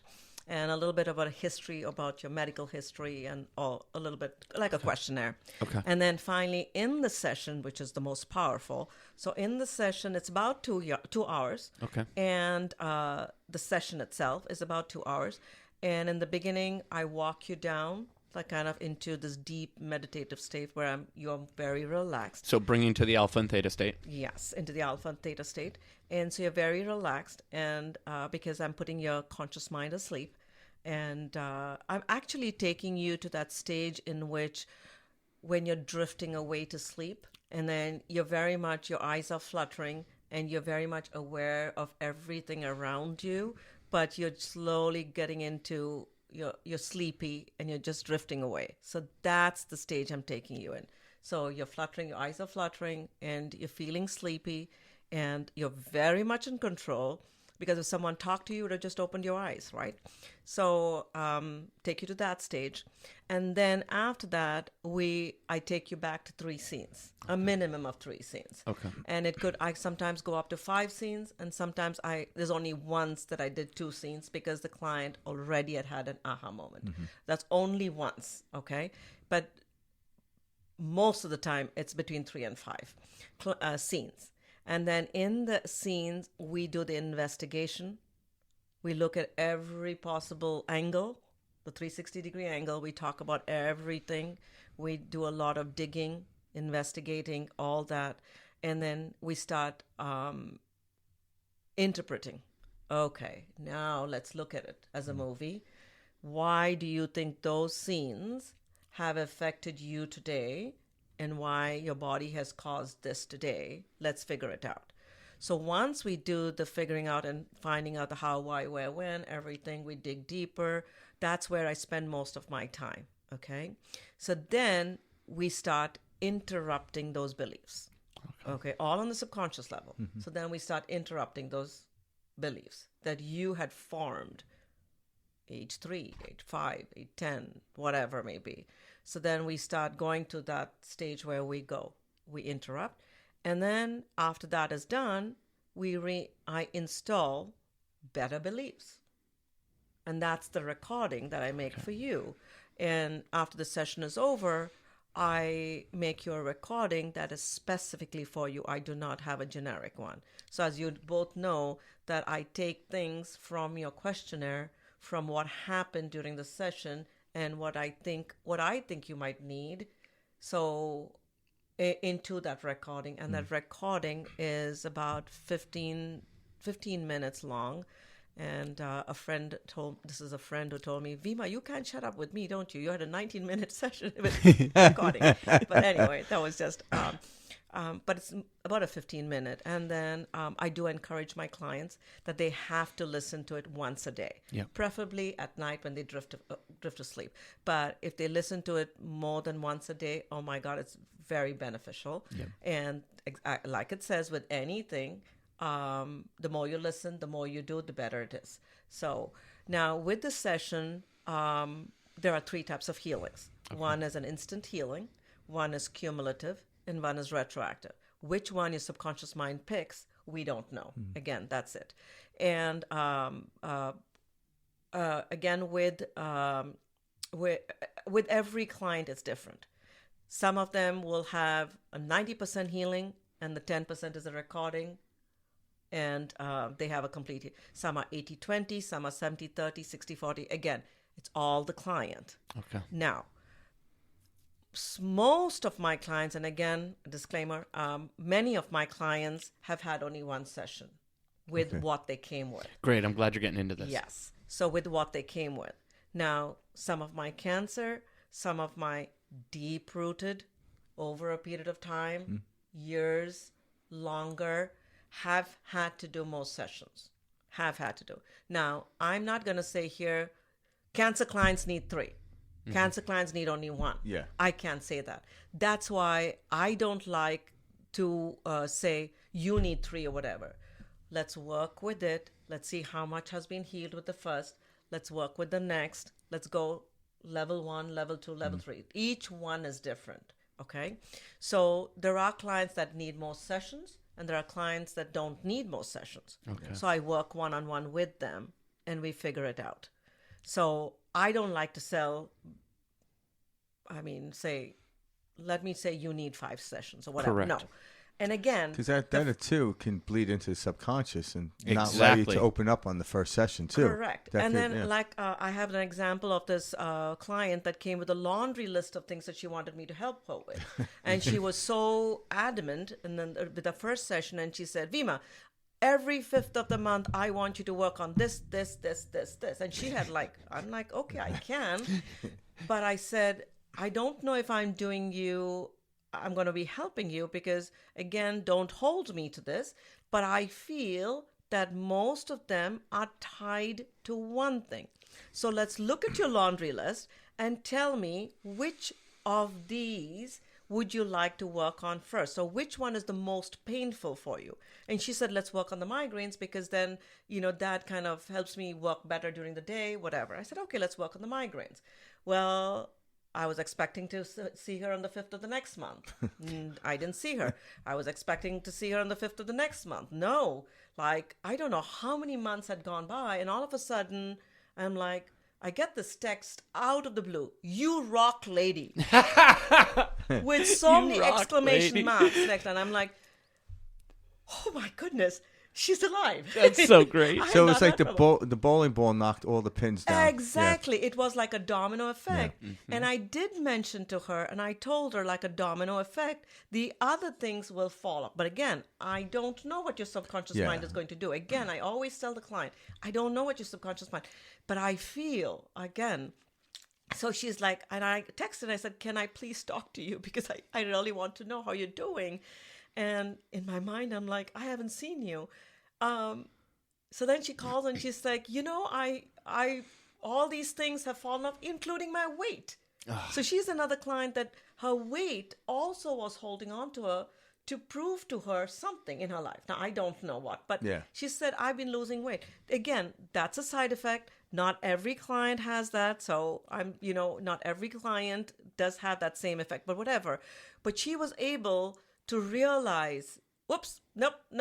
So her subconscious mind, the very first time she came to me is when we opened that vault of information. Yeah. And like with you guys, I told you, once you leave my chair, you'll have things come up and you can deal with those like a spectator or like someone watching a movie. You can do it yourself and then say, no, that's not what happened.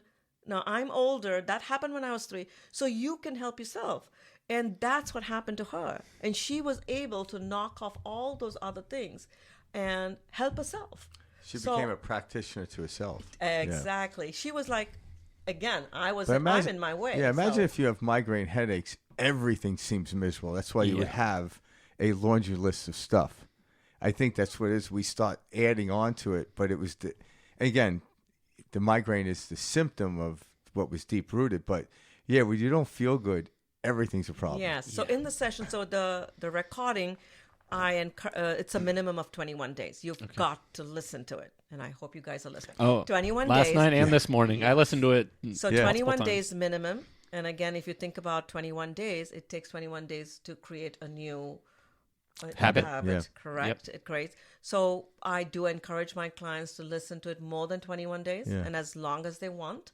And most of them love to hear my voice. Yep. Ha, ha, ha. I love it. So it was that was cute. Yeah. They do listen to it more. Yeah. And when they're ready and if they feel they need another one, they know they need another Yeah. session, and then they'll come back to me. Gotcha. But But so at least go 21 days before you even try to make I it. try to, Yeah. yes, 21 Yeah. days. That's correct. The answer you is wanna- 21 yeah. days. But I try to go 45 days. Okay. Because Yeah. after the 21 days, they're still healing. They're still, things processing within themselves inside. And I try to give them time to kind of heal themselves and figure out, do they actually need? And here I know I'm not selling myself. Because I could be doing a lot better with, come back, I can help you with. No, that's not my intention. Standard medicine. Yeah, no, that's not my intention Yeah. at all. See you in a week. Yeah, and I like you guys. I said things are gonna come up, and I want you to deal with them like this. And you know what? Yep, I remember that. Yeah, give them the power. Yeah. So pain to power, frustration to freedom. Yes. Yes. See, so one question I do have that's just going to come up throughout this whole episode with you is like when Frank was talking about his experiences and his ages. I was reviewing, the ages, the scenes that I came up, and my oldest, I believe, was 12 for a scene. Do you ever have anybody bring up scenes from when they're in their 30s, 40s, 50s, or is all this stuff kind of coming from that early age group? Like when your client, you see what I mean? Good question. Like, does anybody start talking about something that happened in their 40s? Well, actually, because in ours, even though I remember, yes, I was talking about something, but then the scene came up from when I was 20. Okay, so you had a 20 scene? Yeah, and that was when my brother died. So that something triggered. You were that 20 when your brother died? Yeah. For some reason, I thought you were much younger. Okay. No, he was 18. I was 20. Okay. But that came up, and that was something because I was old enough. That was something I thought I clearly dealt with. Mm-hmm. But I didn't see that coming because I was in a completely different scene. Yeah. And bam, that hit. See, that's cool. Yeah. Yeah. So you do have people who talk about stuff not necessarily from their childhood. Yes. So it starts from the childhood, and all of a sudden it leads to an adult. Yeah. Okay. And yes, but to answer your question, it could be at any age. Okay. It could be any age that the seed was planted. The scene was playing. Yeah. And like I've had clients go back into the womb. Yes, I've had them go back, and they were far back, huh? Oh, that before far they're back. even born. Yes, and they had recollection, and it is so beautiful because it's all feeling mind. Mm-hmm. They can just hear, everything that's going around, and this little girl felt like she was not wanted, and that affected her dating life. Okay. In her 20s. Was she in her 20s? Yeah, she was in her late 20s, early 30s. So that was affecting all her relationships with the dates that she went with and, everybody. And she just didn't realize that it was deep-rooted, Yeah. So we went back, and the minute we cleared, she's now dating this one guy. And I'm so proud of her. I'm so happy for her. So I might be invited for the wedding. Yeah. But yes, so they can go back anywhere, back as early as. So now, second question on top of that, have you ever experienced anybody going to a past life, a previous incarnation, and bringing that up in a session? So, sorry. To answer that question of yours, at this point in my life, like as of today, I haven't done past life regression. Now, we have been briefly taught about it, but if something like that comes up, I just bring my client back out of hypnosis, and I ask them to go find somebody else. Okay. Now, so you have experience going that direction. I did briefly, but I'll be but you very see what I'm saying? honest. I'll be very honest. I did not know it was past life. Yeah. In my mind, I presume, and I think I am right. Okay. I'm 99.9% right that it was. So I helped her with what I could help her. Okay. And then, again, honesty, I did tell her that she needs to find someone else who does that, and that she could be helped with that person or that therapist.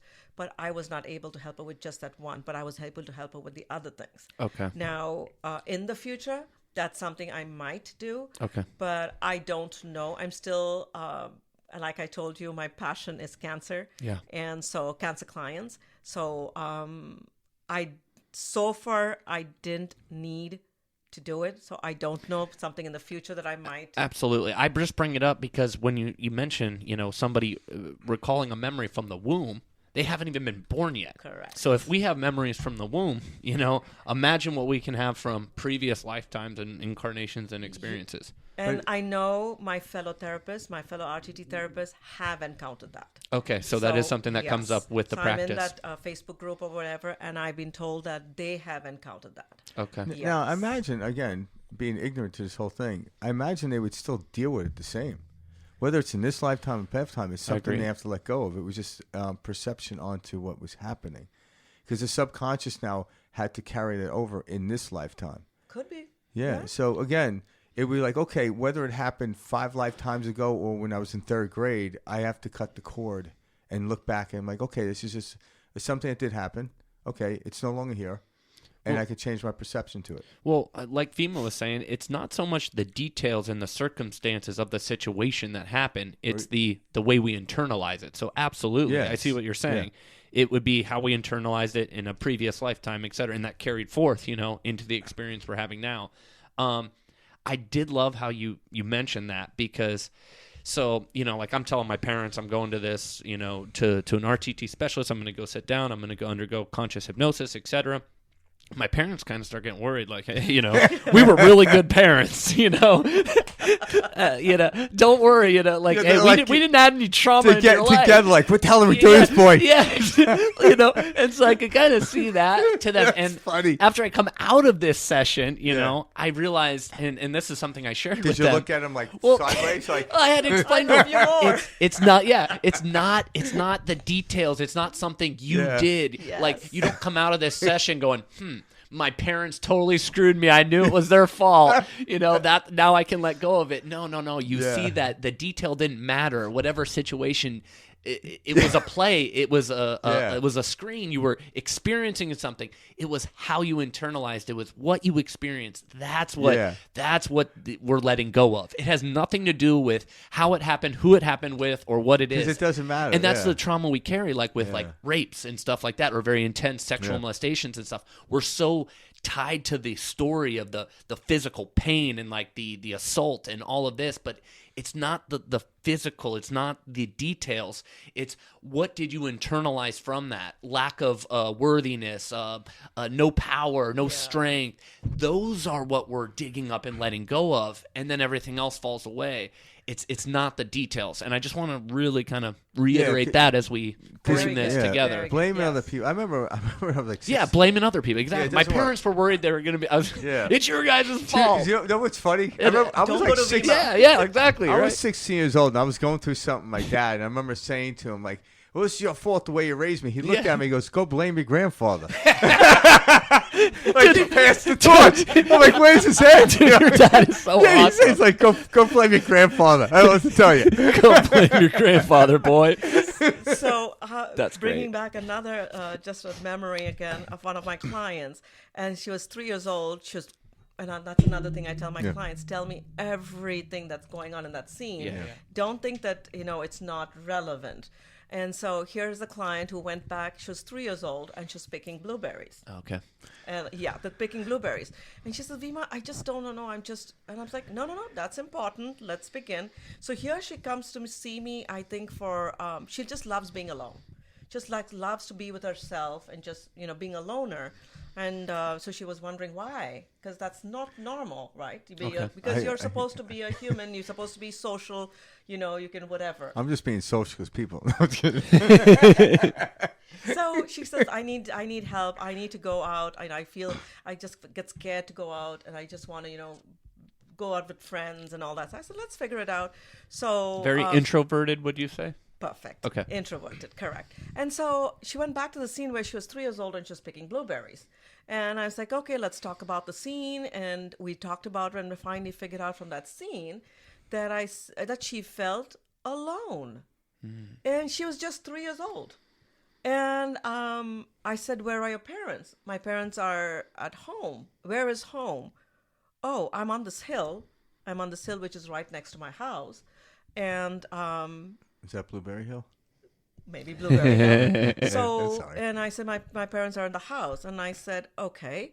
And I said, we talked about it. When I said she finally found that, she's like, she just started laughing. Because she said, I see my parents outside on the porch watching me climb up this hill and pick blueberries.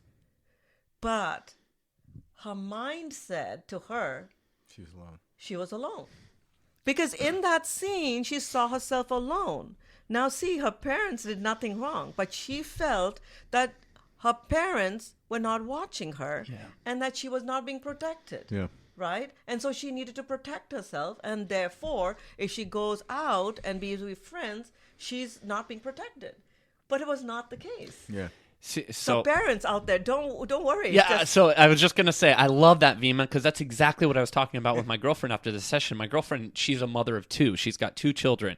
And we were going over this, and I was like, when you're when you see this from above and you go through an experience like this and you start talking about it, you realize that, like, as a parent, you can't run around and try to, oh, I really hope my child doesn't internalize it this way. I gotta act like that. You can't do that. Go blame your grandfather. And you shouldn't. Yeah, exactly. But you also shouldn't. This is where we realize that your child chose you. They came into this world to experience their own life, have their own journey, their own hero's journey, and learn stuff. So again, like with my parents joking with me, saying, "Hey, we were great parents." It's like it doesn't matter.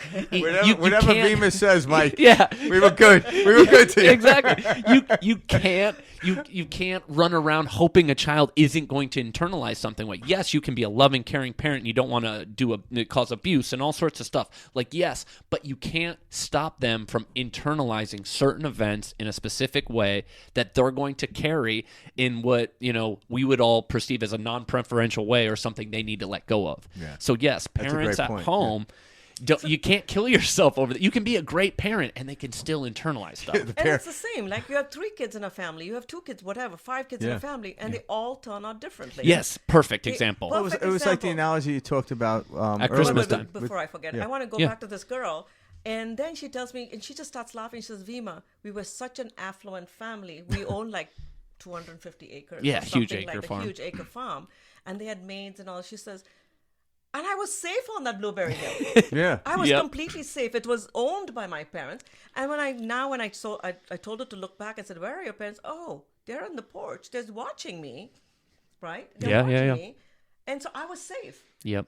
But just see how she internalized it. So go ahead. That's Sorry. it. Yeah, I forgot what I was going to say. Oh, sorry. No, I know what you were going to say, or at least I think What? I do. We talked about this, about just recently during Christmas. Like, somebody's experience of a given, experience or situation comes from where their mental state is, where they're at in that moment. So, like Vima just mentioned, okay, we got a family and you got 5 brothers and sisters. They all grow up different with all their own problems or whatever.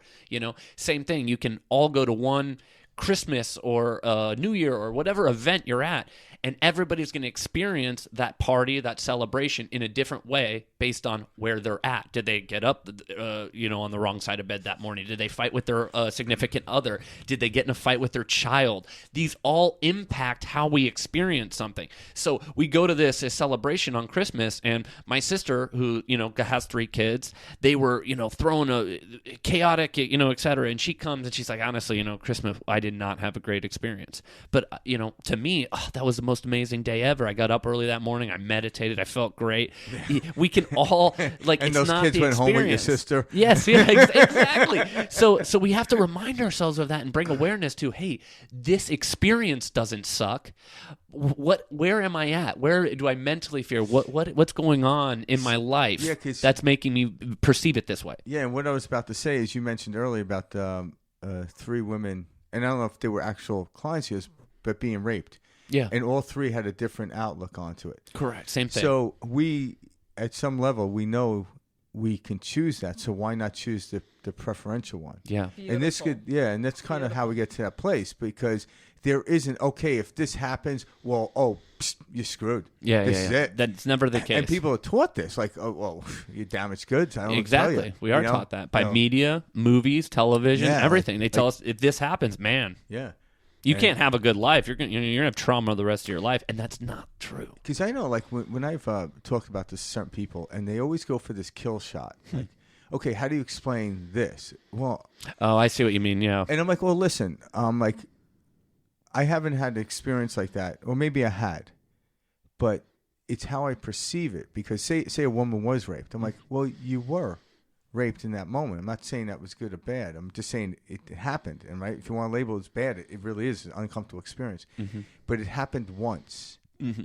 So if something bad happened to me once, and I still carry it around and replay the movie over and over and over, I'm going to get the same frequency experience in my body. My body's going to respond to it the same almost every time. But then actually, it's all of a sudden, when I'm not even thinking about the scene, my body's still responding as if I'm getting raped every moment. You're reliving it every moment. Even if I forgot about it, my body's responding to it. Yep. And then I hear a guy's voice, and I'm like, oh my God. And so that just keeps building and building. But yeah, it's just happened. If you could learn to go back and just look at it for what it was. It's not about denying the act. Mm-hmm. because I think that's what I'm like, no, you're not supposed to forget about it. Mm-hmm. You're just to go back and look at it differently. You're not going to forget about it. No one's going to forget about that. But I can now present a different story to it. And I also think it comes with the separation of, okay, what I'm experiencing now after that event is my thoughts about the event. So what's bringing up pain, what's bringing up suffering is simply my thoughts about what happened. It's not necessarily what happened, but my thoughts about it that keep bringing it up. So if I can separate my thoughts, from who I am in a moment, and we all sitting here know we're not our thoughts, and we can detach from that, it creates a space from you and what you thought you couldn't control before. So now you're going, oh, that it's true. I am not my thoughts. I don't need to constantly replay this moment, this series, this thoughts. We're not saying this never happened. We're not saying that it wasn't a traumatic experience. We're saying in this given moment, you as the creator of your life have the power to either identify and associate with that thought still, or step back and detach from it. Mm-hmm. And what serves you more? It's not attaching to it. And even at a deeper level, correct me if I'm wrong, even if someone see something happened to you 10 years ago, well, that physical body, based on biology, is not even there anymore. The only thing that's there is the witnessing of it. So Tom Hanks is how old? I don't know, 60? Well, he's no longer Forrest Gump, is he? Yeah. But Forrest Gump still exists. So imagine he could sit and watch it and generate a feeling from it, but it doesn't help him in his next act. It certainly doesn't. Yeah. Unless he's going to play a very similar role. But he detached from it, but yet it's still there. And we have something in us that's observing all of this. But that's not who we are is the observer, not the thing. But we're actually thinking we're that 3-year-old boy that was hurt, that 10-year-old boy that was bullied, and then I'm still carrying that in my emotion, and I'm just observing. I'm like, really, that's not who you are. You're 55, dude. Yeah. I'm not that 10-year-old kid that got pushed on the playground, but I'm still feeling that, and I'm like, oh my God, I let that go. Yeah. And then and again, to go back, you're 3 years old, you're 10 years old, you're 15, and now today you're 55, and you're like, okay, if that similar situation happened to me at 55, I would have handled it differently. Yeah. But then you Great think point, about I it. would have ran. Yes. No, but then you think about it, that 10-year-old, that's all he knew because he was on this planet for only 10 years old. Yeah. So that's when you say, oh, you're right. He did what he needed to do at 10. And but now I'm 55. I would have handled it differently. Yeah. But that's just because of age. Yeah. And that's just because of experience, maturity, everything, right? But then again, everybody has a choice. Yes. So that's what we're here for, like to tell them that you have a choice. Yes. So you don't need to carry this. Let go. So what did I tell you about the lie, steal, and cheat? Yeah. Go ahead. Yeah. Lie, cheat, and steal to your subconscious. Because the subconscious, because we're already like, hey, if you're in a bad preferential place, like you don't like the way things are going, well, you're lying and cheating and stealing. So if you just reverse it to the more preferential story, and that's where we talked about this earlier, lie, cheat, and steal is the same as fake it till you make it. Fake it till you make it. So it's all about telling yourself a better lie. Yeah. So if you've always told yourself that I'm not worthy enough, change it and say, I am more than enough. And tell yourself 100 times a day, put it on your phone, put it as your ringtone or whatever, just sing it to yourself, dance in the shower. I am more than enough. I'm pretty enough. I'm whatever. I am smart enough, talented enough, capable enough. If you do if you do a session with Vima, she'll send you home a recording that you can just pop in. Exactly. That's what I do. Yes. And so I tell, and to some of my clients, depending, I always say, you can cheat back the fear. Yeah. You can bring back, no, what did I? Okay, now I'm lie to yourself. Yeah. And then steal back the fear. Steal back the fear. And cheat yourself to telling yourself something better. Yeah. Yes, make it more positive. Make it something. And just create a better life. You have it within you. Yeah. And like I did. And then I had that I am in my way moment. And I was like, and now my life is so much more happier. And I mean, and people that I haven't seen in years like, Vima, what happened to you? I mean, did you have a what makeover? Happened to you? Like, no, like, you look great. Yeah. Yeah, because when you leave all those chains and shackles and everything, you start just feeling so You glow happy. differently. You glowed, exactly. And you're like, yeah, I took some vitamin C. You're no, but Vima, you're so right, because I've had this with family, with friends. I know exactly what you mean. Yes. People just are like, wow, Yeah. There's a this change. is different, Yes. you know.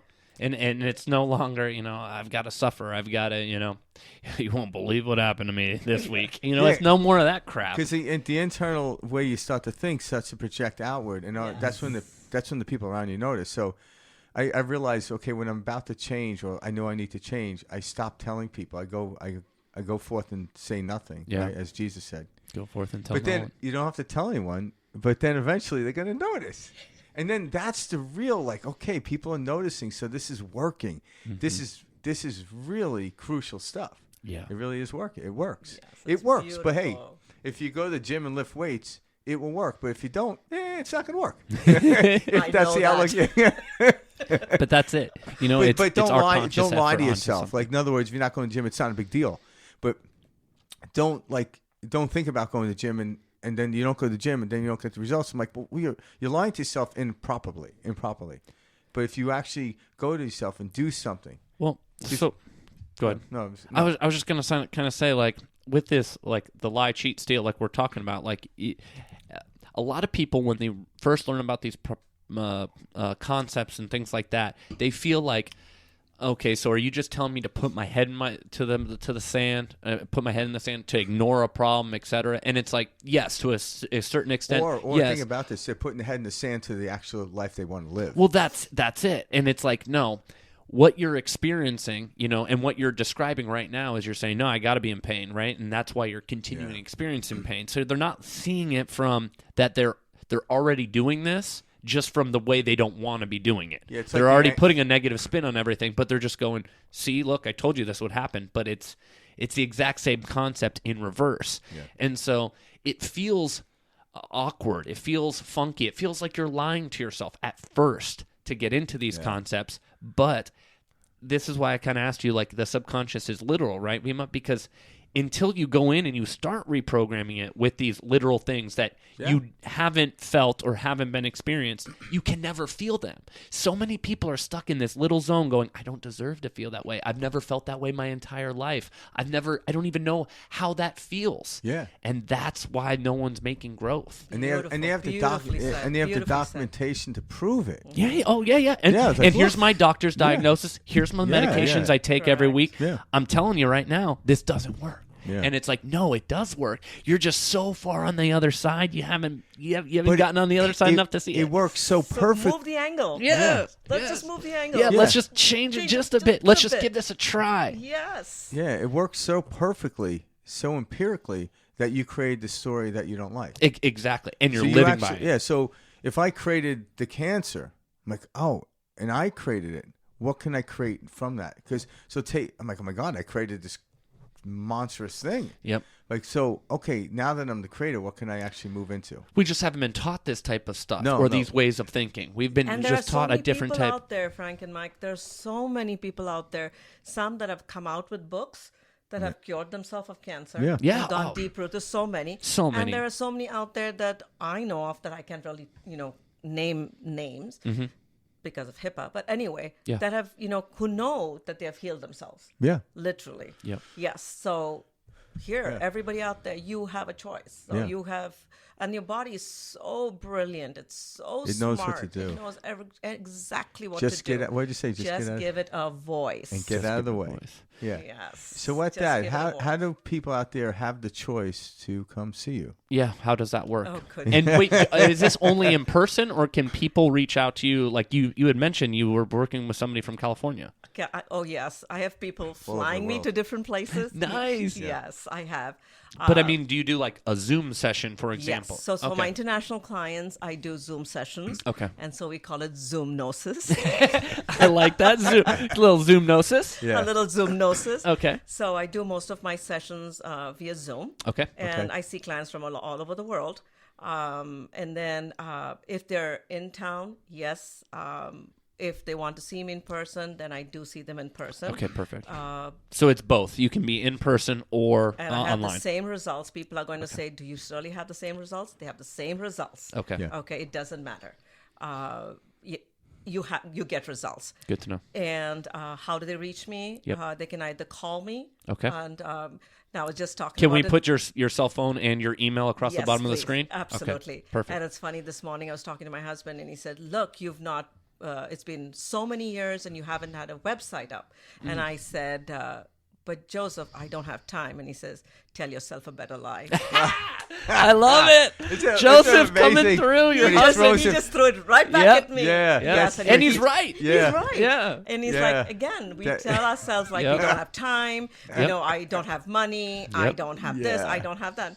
Tell you, he's just like, And like, then he why don't walks you wa-" away. Yeah. Mic drop. That's Mic drop. exactly what he did. He picked up his cup of coffee and he went to work. Yeah. And I'm like, yes, he's that's right. why- but that's I didn't why want we to have- tell him that. Yeah. Great. So are we in the process then of making a website? Yes, if Okay. only I could get someone to help me. All right. We'll figure something We'll out. figure Yeah, Yeah. Mike has But- good ideas with that. Yeah. So my website, Kayla can help too. Yeah, Yeah. It's funny that I was like, Joseph, I don't have time. I'm doing all these classes. I'm seeing clients. Tell yourself a better lie. Yeah. So what's your best email contact? Why don't The we have best- you tell us that? And what's your best phone number contact? Okay, so the best way to reach me is email. Okay. And that is Heal Yourself with Vima. Okay. V as in Victor, IMA. It's my name. Okay. Heal Yourself with Vima at gmail.com. Okay. And we'll put that And on that's the- going to be on the screen. on the Yeah, screen. so- Yep. And my phone number is 602 Okay. 768 Okay. 4517. Okay. So Perfect. We'll put both Yeah. of those up on the Thank you. screen underneath us as we're Yes. kind of talking right now at the end. Yes. That way So- people can reach out to you. yes, anytime. Well, I mean, going through it myself, and I know Frank also Yeah. going through it before having me on, I know everyone can benefit from this. Yes. This isn't just some people can. No. Every single person can benefit Yeah. from this. You're going to learn something about yourself. You know, things will come up that will bring your attention to things you can never imagine. Go ahead. So very good you brought that up, Yeah, Mike, yeah. because I just had clients who come say, "Oh, I'm not visual.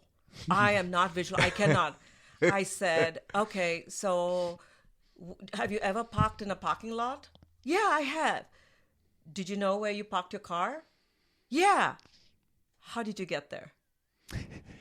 And then people are funny. People yeah, are the fun. people are funny. It's like there's then there's people who's like, "I will never get hypnotized. I will never get hypnotized." That was me. Yeah. That was me coming there's into no the session. way that you can mess with my mind. I I'm told like, Vima that. Okay, give me Yeah. a chance. Come to me. No worries. You just give me a chance. No worries. And then I said, have you ever watched a movie?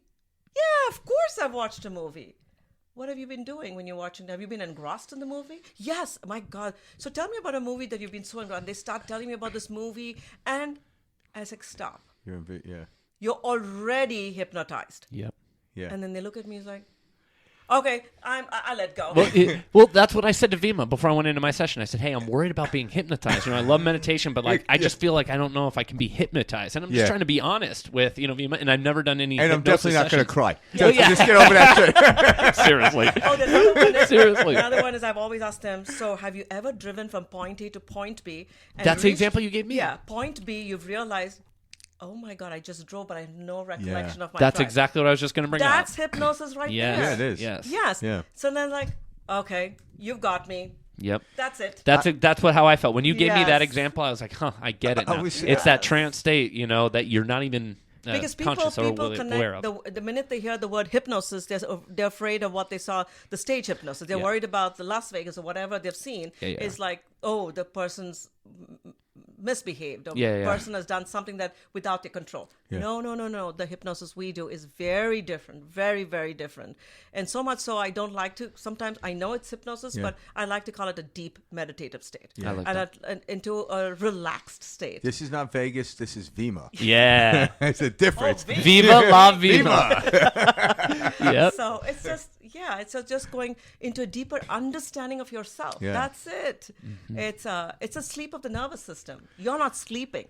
You're not unaware. You're very much aware. Yeah. It's just sleep of the nervous system. Yeah, your body's not. Because that's how it happened to me. My body wasn't responding to the story at some point. Because when I was trying to come out of it, I realized I wasn't wearing my body, which is generating the old pattern of thinking. That's why when you feel sad, it's just a frequency in the body, and the chemicals all respond.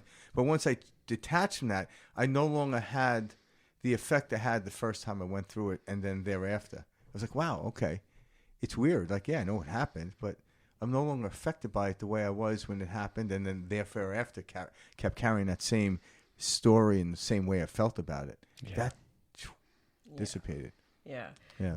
And so, thinking about that, one vice president of a company, big company in California, called me and he said, "Oh, I heard about what you do, and all I need help is confidence." And That's a big yeah, so I'm like, umbrella. Wait, And he's the vice president yeah, of the see, company. and It's he just was funny. applying for a CEO position of another company. Yeah. And so he's like, "Vima, I need you to help me with." I said, "So what have you been doing all this time?" He says, "I actually take some medication to calm him down every time he's in a board meeting or whether he's talking to his the people that work for him and everything." I was like, "Okay." He said, "But I'm done. I know I can do it. Yeah. And I'm reaching for the stars. I want to become a CEO position, and I've stopped myself from, becoming a CEO of a company." So I'm like, "Okay, let's go back. Let's figure it out." And I just gave him, and now he is a CEO of a company. It's just all that he needed to do was tell himself a better lie. And I'm like, "Yes." I said, let's walk through it. And I did everything what needed to be done. And I got him back out. And I said, "I want you to look in the future, and I want you to see yourself." And he says, and he keeps in touch but he's like, "Wow, I'm here where I am. Only if you could give me part of his shares." No. Yeah, I know, right? Give me a little of that I'm stock so- at the new company. You gotta put that in the disclaimer. I know I need to put that right. Yeah. No, that's just a joke, please, viewers. That's not me at all. But- Trust me. Wait, It's hey, not. No. people like people run businesses that way. Are you kidding Oh, me? totally. I know. That's Yeah, just their like, job. Tony You're right. Robbins does that. Yep. Well, I don't know if he So- does anymore, but like if someone created an acquisition or a greater percentage, get a like, percentage. yeah, it's like Yep. if But- this doesn't work, you don't know me. I think. And I So don't why think I that's brought wrong. that up was it does not have to. Why I brought that up is it does not have to be physical that you need to come see me. It could be anything. Yeah. So Before like we wrap things, tell like what like you had mentioned to me different types of like careers that you have helped. Like you had brought up, you've worked with like an FBI agent, you've worked with a pastor. Like I just want to throw some of these out for those people at yeah. home. Can you name some kind of types of careers or people you've helped? yes. So we have a CEO or She also VP helped- that went she to a also CEO. helped We've got- podcasters. Yeah, we got Podcasters. podcasters. I have met. I've helped mothers, fathers. Unfortunately, I don't see kids, but I see 14 and above. Okay. But I think down the road I might go down lower. But let's see. But as of now, I only see people from 14 and above. Okay. And yes, I've seen vice presidents, CEOs, mothers, fathers, pastors. Anything kind of funky that came up or people you're like, wow, I never thought I'd be helping somebody like this or this is their job? No, I've really, you just It's caught all me pretty off guard. normal. Really, I have not. Yeah. I that's not an probably avenue that don't- I've really thought about. I've never looked, but Yeah. I brought up the It's just CEO I'm trying to bring because up that all walks of life all come walks to you. of life. And Yeah. that's what's so cool Exactly. is like when you were telling me the different types of people you've helped, I was like, this is so cool because Yes. not too often do you hear the VP at a company. You think, oh, that's some hot shot. Well, he's trying to become a CEO, and he's reaching out for help with confidence. What do you mean? You're a VP at this big company and you need help with but he confidence? was hiding it. This- He yeah, was this taking helps medication people to at home calm him. go, Yeah. Yes. I know that feeling. Look. Yes. So he just needed a confidence boost, and he just needed something. He just needed to clean out some stuff, and But So everything anybody, from the 14 to the VP, Yeah. you can handle. Anything. Yeah. anything. There's So, because you're dealing with their subconscious, not their career. correct. yeah, The career, exactly. Correct. Yeah. That's a good one. Yeah. Yes, I'm dealing with subconscious. Yes. So yeah, and but it's beautiful. I've had teenagers who've been in a room and have gone back to school. So I'm so excited because I always think about the next generation. Yeah. Yeah. I love the next generation. I was a school teacher, and I love it. So knowing that there are kids out there that are feeling not enough, they just can't do it, and they can't be, and having them come out of this room. Like this kid was just stuck in this room feeling nothing, and now he's got a girlfriend. He's back in school. I think he graduated from high school a few years ago. Glowing. And yes, I think he got an associate degree and then something, and he's working and he's got a girlfriend. I'm so happy. thriving, It just yeah. makes me so happy to know that That's you're beautiful. free. Yeah, That is beautiful. So, yes. And what would your final message you like to leave people with? Should we kind of stick with the pain to power? Because I know that's something that's powerful that you've mentioned. Yes, I love to say that. Pain to power. I love. You have a choice. These are my favorite words. You have a choice, and it's the understanding that frees you, and it's the understanding that also makes you, gives you freedom. Yeah. So pain to power, frustration to freedom, dig deeper, and heal faster. I love that. Well, there you go. These are my favorite. Vima Dsa, thank you so much for being on today's episode. This was appreciate it. truly a pleasure. Thank you, Frank. Thank you, Mike. Thank you so much for giving me this opportunity. Well, and thank you for your help. Like as one of your clients, Frank, as one of your clients, and this was eye opening. I would love to come back. Oh, we'll Absolutely. definitely have you so back. much more, and I could give different scenarios of different clients, so we can have That would be many phenomenal. more people Yeah. know that they have an option. And I mean, again, I always say, you don't have. I'd love to work with every one of you, but again, this time is limited, and there's only one of me.